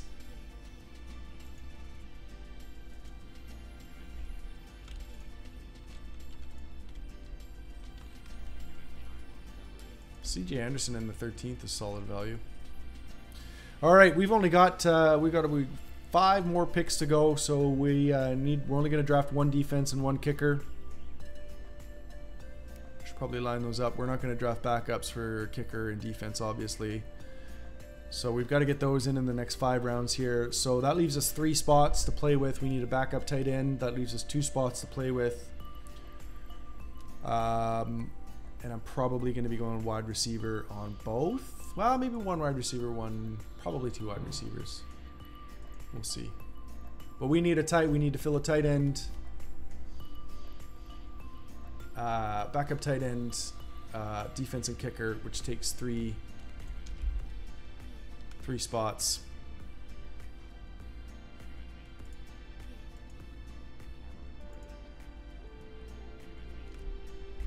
So that leaves 2 spots.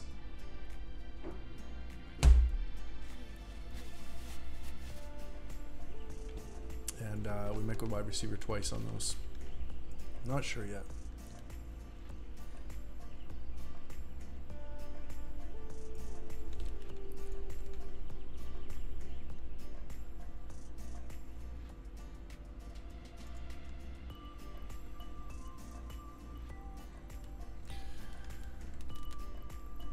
Well, we've got a couple people joining us tonight. I don't know who's out there. I wish you guys would identify yourselves and say hi, but I do want to thank you for joining us with this live stream at this Apex Fantasy League. $128 buy-in, regular, not a super flex. I can't really recommend Apex Leagues enough, and Mike Broad is not paying me to say that. Awesome format. For those of you who don't know, I'll just run it down real quick for you here. So 1 quarterback, 2 running backs, 3 wide receivers, 1 flex, and a defense. That's a nice setup. Very wide receiver friendly for those who want to draft that way, which I always do. What I like about this league is the double header setup. So you play 1 head-to-head against an opponent, a pre-scheduled opponent, and you play a second head-to-head against the league average score that week. So if you score better than the league average that week, then you get an extra win. If you score below the league average, you get the loss. So if you, just kind of eliminates a bit of the variance, the luck in fantasy football, which there's a ton of. So I really like that. Tends to reward the best teams. The top 2 teams get a bye. So it really rewards teams that do well in the regular season, which I like. And as we're seeing, I mean, this draft's been pretty reasonable actually, but definitely saw some funky stuff going on earlier on.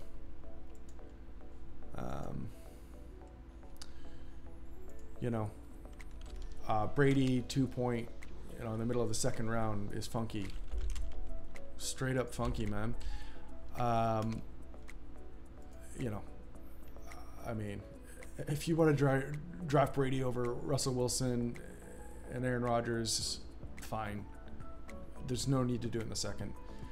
And we saw Jordan Howard go 2.1, which is interesting, but not terrible. He's got plenty of upside, but he's mostly been going towards the end of the 3rd.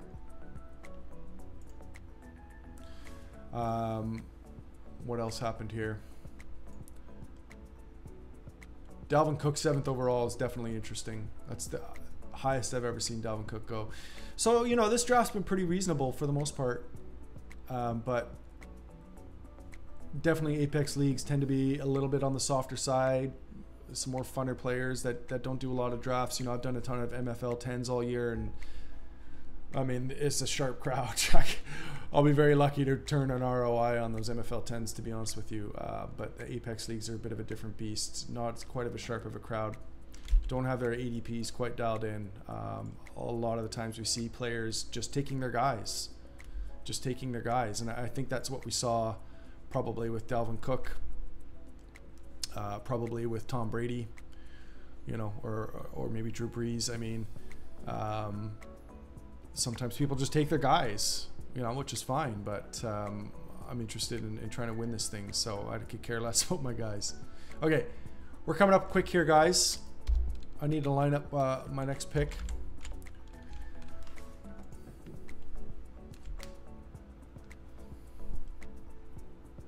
So the question is, what point? So we're not picking a kicker, but do we want to pick a defense? I don't mind the Texans here. JJ Watt is back. When JJ Watt is in the house, the nice thing about the Texans too, they have a week 10 bye, so I don't have to worry about freeing up a lineup spot for an extra defense. Like if I had a bye 6, bye 5 defense, then I'm gonna have to drop a position player in week 4 or 5 or 6, and I don't want to do that. Javori Salem, that's a really nice pick. I like that pick a lot. It's your turn to pick. Okay, we're up.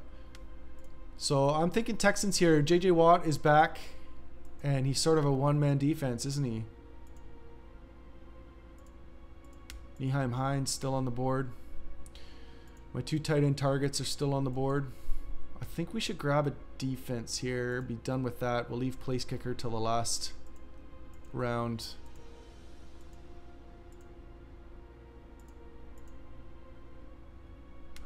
And then we'll grab another wide receiver target here. Brown or Godwin. Yeah, I'll be happy with any of those guys. So that's the plan. All right, let's grab our JJ Watt here. One-man defense. And Houston Texans defense.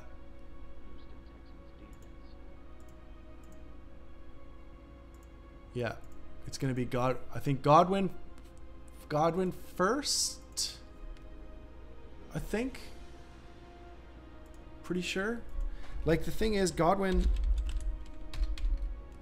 is awesome. That's the first thing.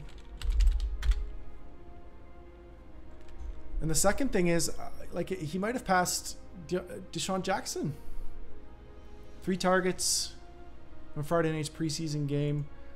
Bucks plan to start, according to Tampa Bay's Rick Stroud, plan to start Chris Godwin opposite Mike Evans this season. Stroud notes that Deshaun Jackson is having a great training camp and will play, but Godwin is more complete player. This matches up with what OC Todd Monken said about Godwin during the offseason program, and Dirk Cutter believes the sophomore is a starting caliber player. We look at his quote, we look at it as if we have 4 starting, blah, blah, blah. I don't like hearing that. 4 starting wide receivers.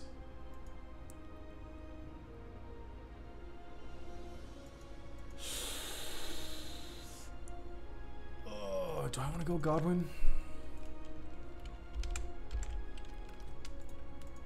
John Brown has a 1,000-yard season to his name. He's been lighting up camp.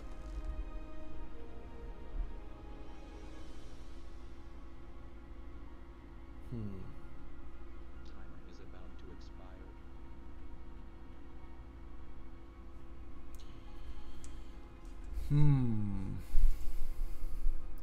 Godwin, Brown, Godwin, Brown, Godwin.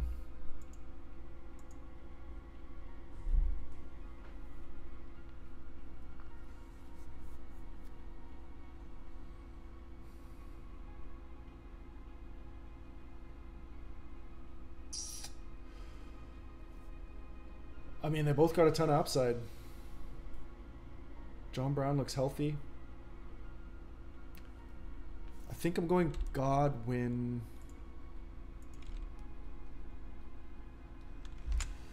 Oh, brother. It hurts.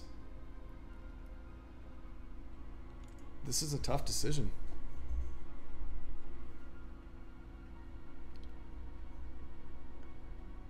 I think John Brown has the more assured role. I think Chris Godwin might struggle for targets, and I don't think John Brown will. My heart says John Brown, or sorry, my heart says Chris Godwin. My head says John Brown. I want Chris Godwin to break out. I love him.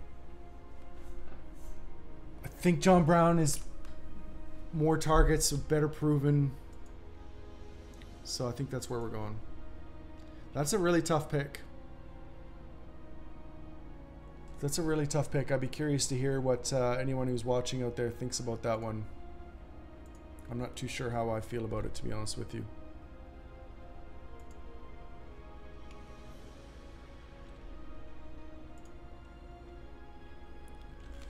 Thanks for the retweet, Chuck, if you're out there watching, bud. Appreciate it.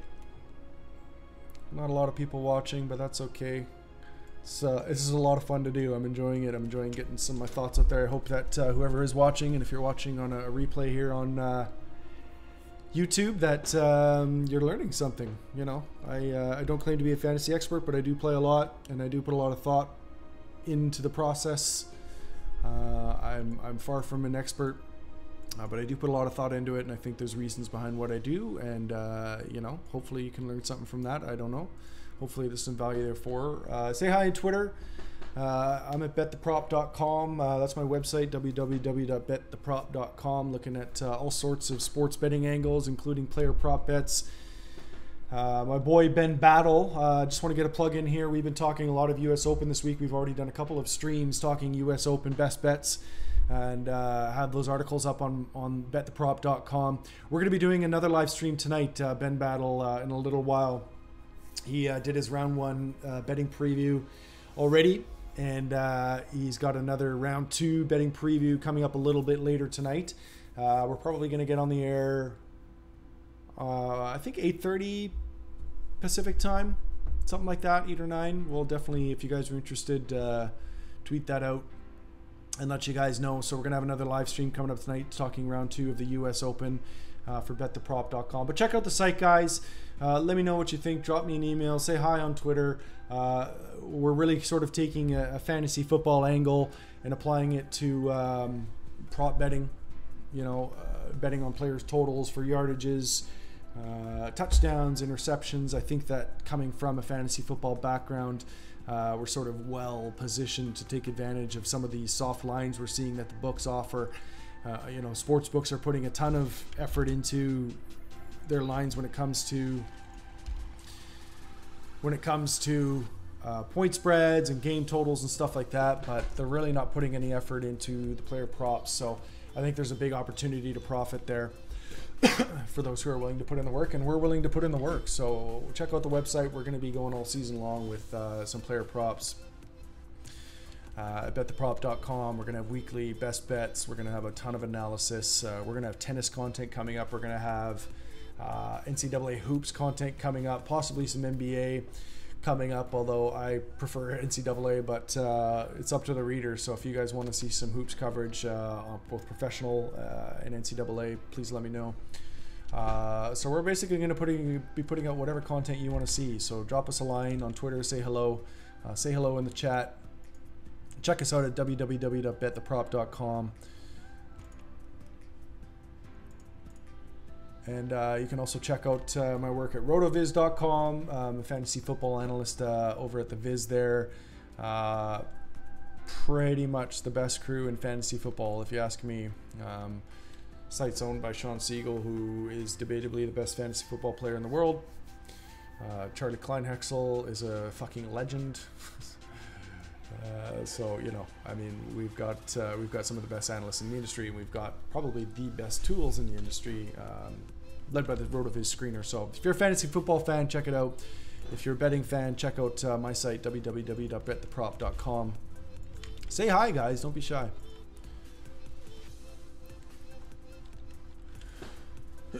So, got 3 picks remaining in this fantasy football draft. $128 buy-in. 12-man team. Top 2 teams get a bye. Start 2 running backs, 3 wide receivers, 1 flex, 1 quarterback, 1 defense, 1 kicker. So we're going to need a kicker. We're going to save that to the last round. We are going to need a backup tight end. That is going to be our next target for sure. So we're going to see Ricky Seals-Jones on the board still, Ben Watson on the board still, Charles Clay, pardon me, on the board still.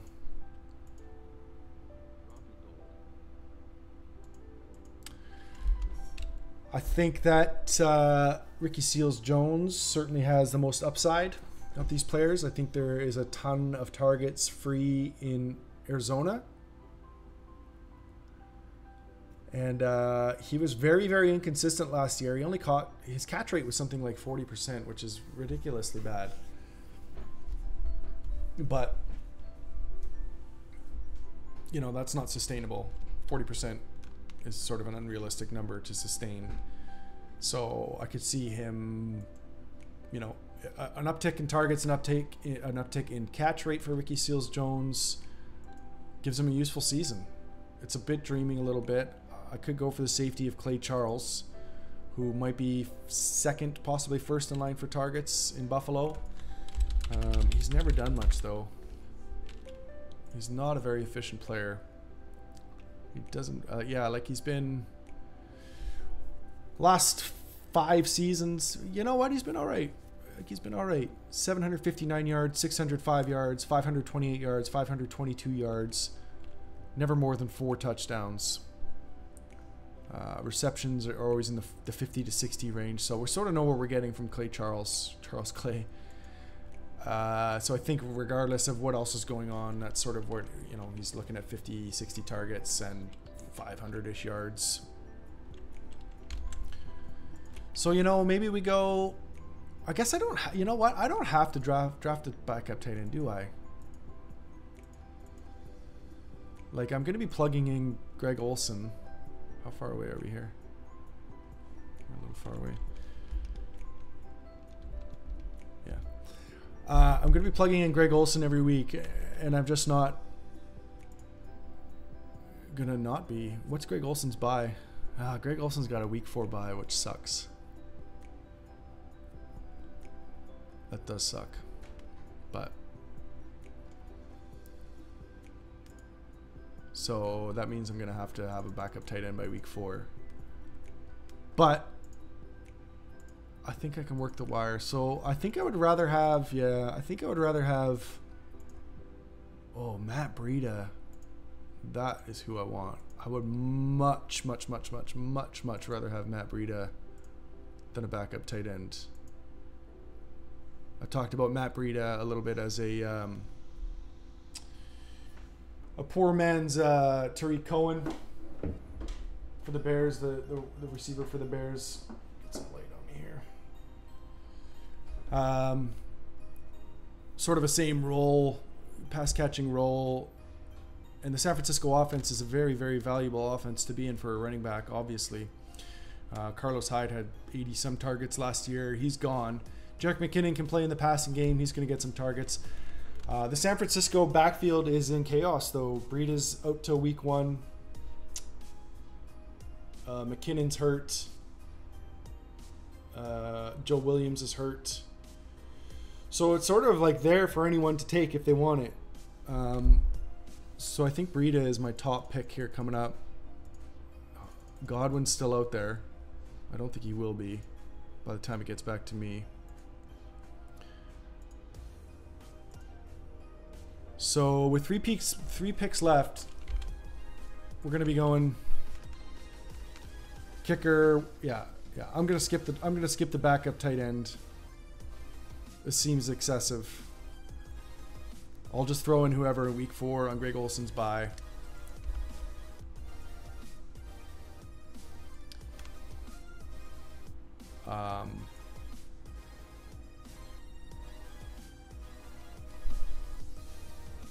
Yeah, I think I'd rather take some flyers on some positional players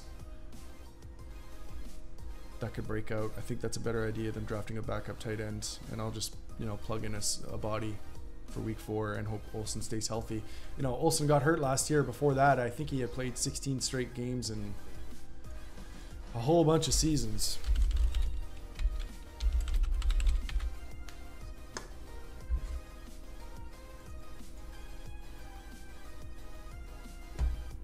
Yeah, look at that. Before last year when Greg Olsen got hurt, he played 16 straight. He's played all 16 games in every season since 2008. So 1, 2, 3, 4, 5, 6, 7, 8, 9 straight seasons of full games for Greg Olsen before last year. So yeah, I'm happy not drafting a backup tight end. And taking a flyer on a Godwin type, a Breida type, Nyheim Hines type, you know, even Cortland Sutton we can talk about.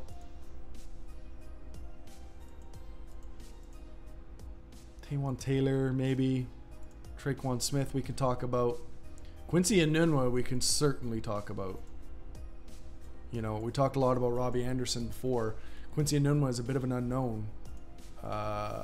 Talented player that we haven't seen a lot on the field. He missed all of last season after, I believe, a pretty good rookie season. Oh no, sorry. So in his third year in 2016, Anunwa had 857 yards and 4 touchdowns on 58 receptions. So, and then he missed all of 2017. So yeah, we can talk about Anunwa for sure. He's got some upside. So we're coming up here. So again, we're gonna be sloughing kicker for at least another round, probably the last round.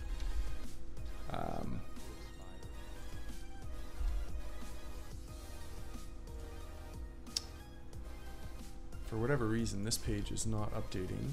Let's see here what's happening. Okay, there's the update.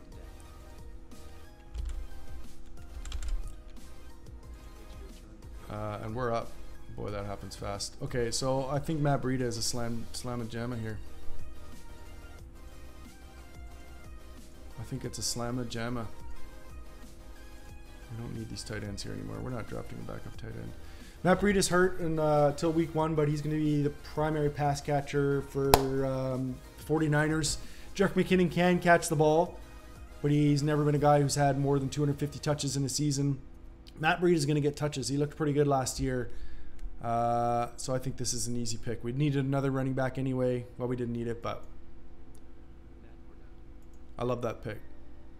Matt Breida for free. So basically we've got the pass catching back in what was the 4th most valuable backfield last year, I believe, in terms of expected points from running backs. I think New Orleans was 1st, New England was 2nd, Jacksonville was 3rd, and then San Francisco had the 4th most expected points from the running backs last season. In Kyle Shanahan's first year as head coach, and Chris Godwin's still out there, so I think that is what we're going to be doing. So Ivory and Richardson just went. It's on me. I was considering taking Godwin last time around, so I mean, there's some tasty guys out there, isn't there? If we have a look here. Got a minute left.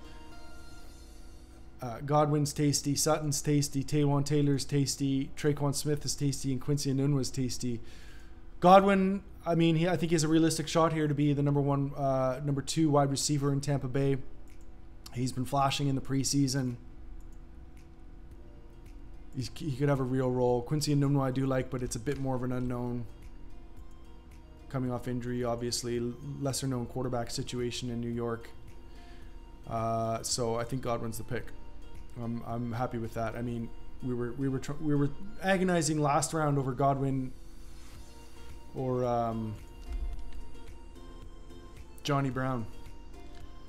So to get him around later, I'm surprised because Godwin I've started to see go pretty early, like single-digit rounds early, I think. Because I mean, again, there's been reports that he's now starting over Deshaun Jackson in 2 wide receiver sets. He's going to be starting opposite Mike Evans.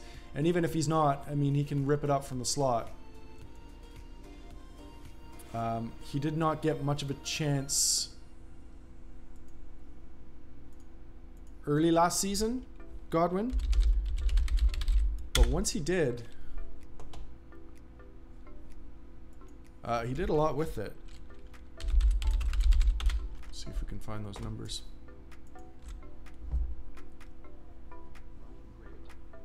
So he basically wasn't used until week 10. And after week 10,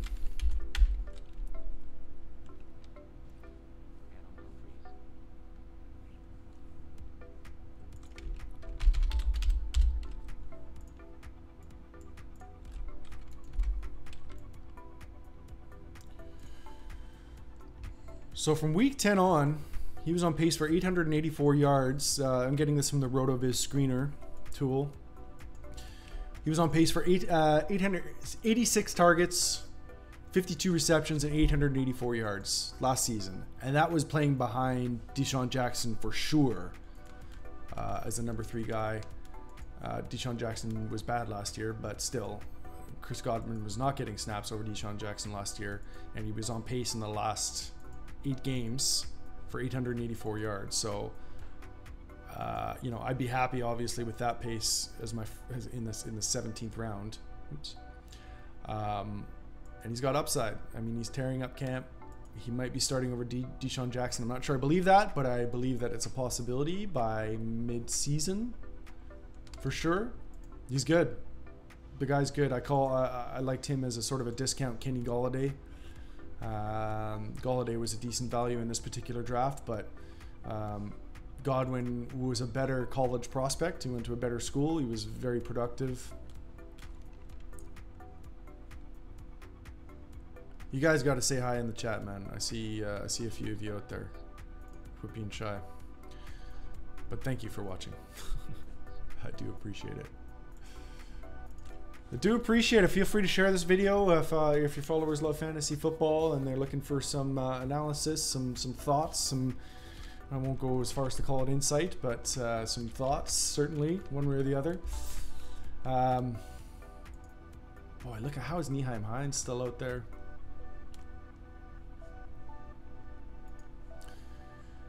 So we're wrapping things up here, guys. We need a kicker, unfortunately. I'm not a kicker guy.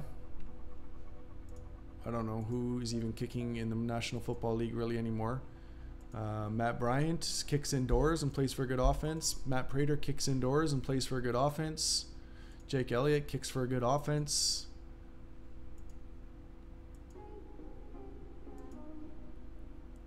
So yeah, I think that Bryant and Prater are probably my top 2 targets. I don't know anything about kickers, but that's sort of how I evaluate kickers. If there's kicker experts in the chat, please enlighten me. But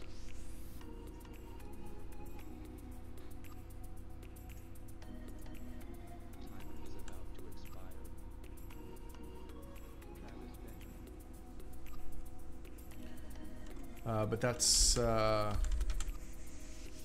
those are my targets. I guess I can get rid of these guys, sadly. Nyheim Hines is going to go under. Oh, there goes Matt Bryant. Nyheim Hines is going to go undrafted. Undrafted. I was picking that guy in like the 17th rounds of some MFLs, MFL 10s.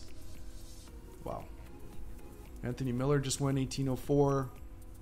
Christian Kirk's still out there. Sutton, Taywan Taylor. These are all guys I like as sleepers at the end of your drafts. If you're looking for guys, Quincy Enunwa, we talked about him. Sutton could steal some work from Demarius. We talked about that a little bit before. All right, so Matt Prater, I guess, is my top kicker target. Jake Elliott, I'm just going to confirm he's actually the starter because I don't follow kicker news too closely. Check the depth chart here. I like to use ourlads.com for depth charts.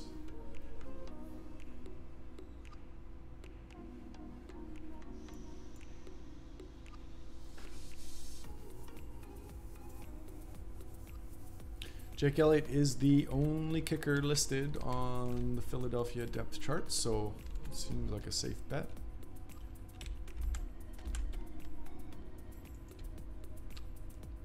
So yeah, those are going to be my targets. We're 3-4 picks away, so pretty reasonable chance we'll get one of those guys. Otherwise,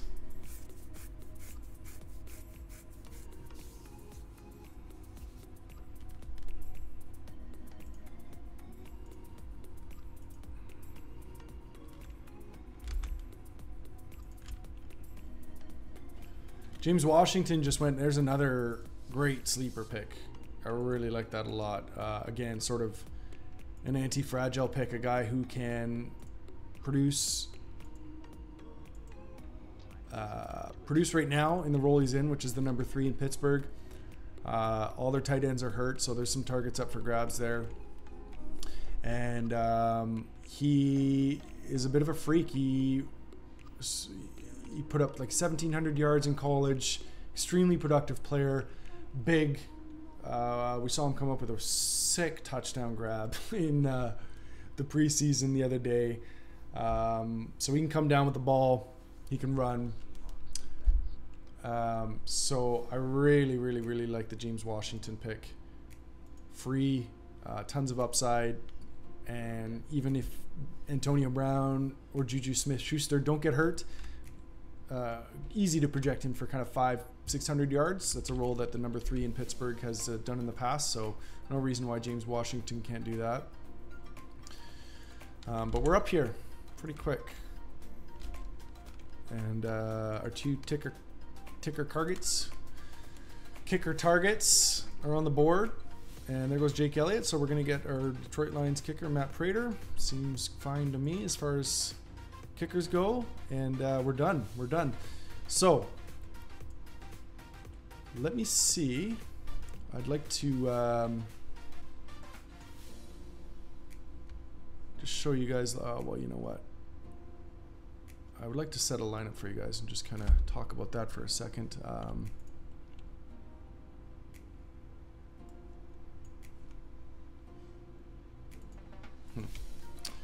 Well, you know what? I'm too slow to do that.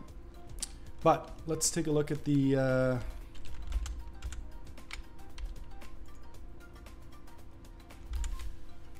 team, the old ball team.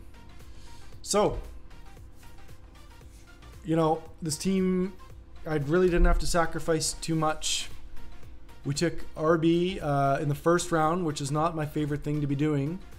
But the nice thing is that we got Keenan Allen coming back in the second round at 2.11.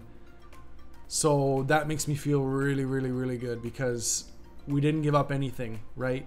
Like Keenan Allen is a realistic guy, a guy who can finish the league with the most targets in the league for sure. If he stays healthy, absolutely he can be up there top 3 in targets, if not top in targets in the league. On a good offense, he just mangles it when he's healthy, and that he was last year and he was awesome. He's got room to get better this year, so we didn't give up much coming back. Taking a running back in the first round, I'm thrilled with landing him. And then we missed out on Gronk coming back. I was hoping to get him in the third round. That didn't happen. And then we just pounded wide receiver for a little bit. We took Tyreek Hill in the third round. Bit of a risky pick there. He's going to be a bit of bust and boom. I'm definitely sort of buying the hype that I wasn't buying earlier in the off season. But, you know, Patrick Mahomes might have the best, you know, he certainly has one of the biggest arms in the NFL right now. We saw that big touchdown strike. I mean, to Tyreek Hill. Tyreek Hill's touchdown rate is not sustainable. There's no doubt about that. But he goes from one of the weakest armed conservative quarterbacks in the league in Alex Smith to one of the biggest arms in the league who looks more than willing to chuck the ball downfield. And Tyreek Hill is the perfect guy for that. So I'm happy with that pick in the third. We picked Tate in the fourth. I wasn't wild about that pick. It's safe. I think he's pretty much a lock for 1,000 yards. You know, he's not going to do anything crazy that is unexpected. But that's a decent pick. So that's my wide receiver 3. And then we skipped on a wide receiver in the 5th round. I really wanted to fill my flex with a wide receiver, but the value was very flat there. Demaryius Thomas was the top guy on the board.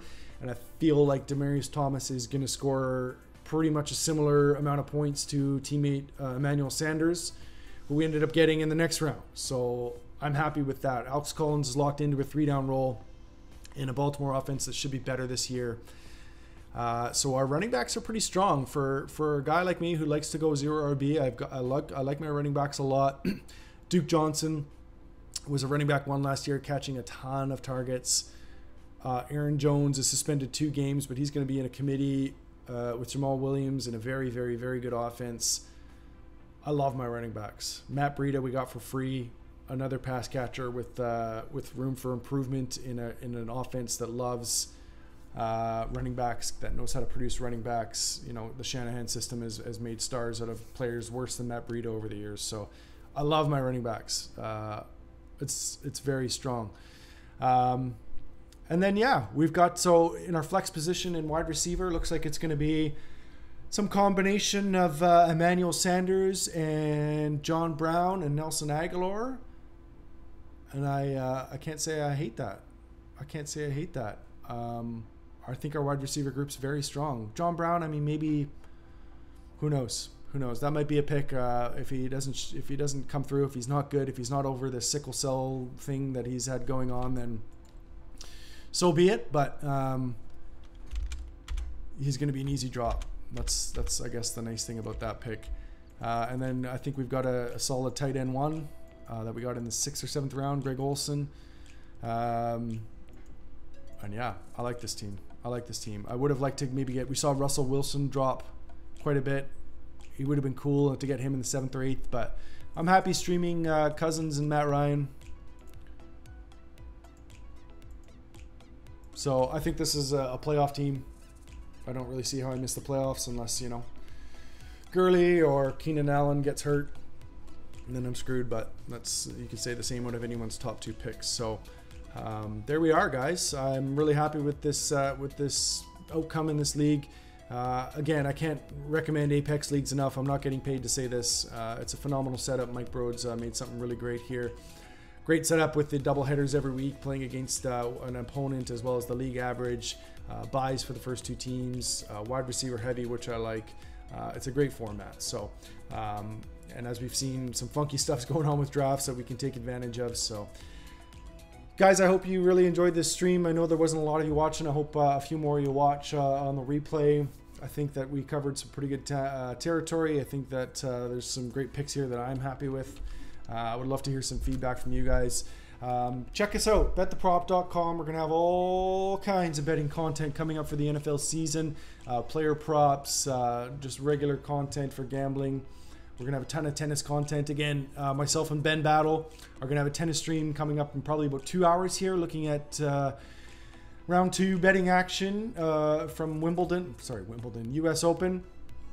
I know people were really excited about our last stream, talking about the round 1 betting breakdown. So Ben Battle is going to be back. We're going to be up on the air probably about 8:30 p.m. Pacific time, talking about tennis. And we're going to have the article posted at bettheprop.com. So please check us out, the site.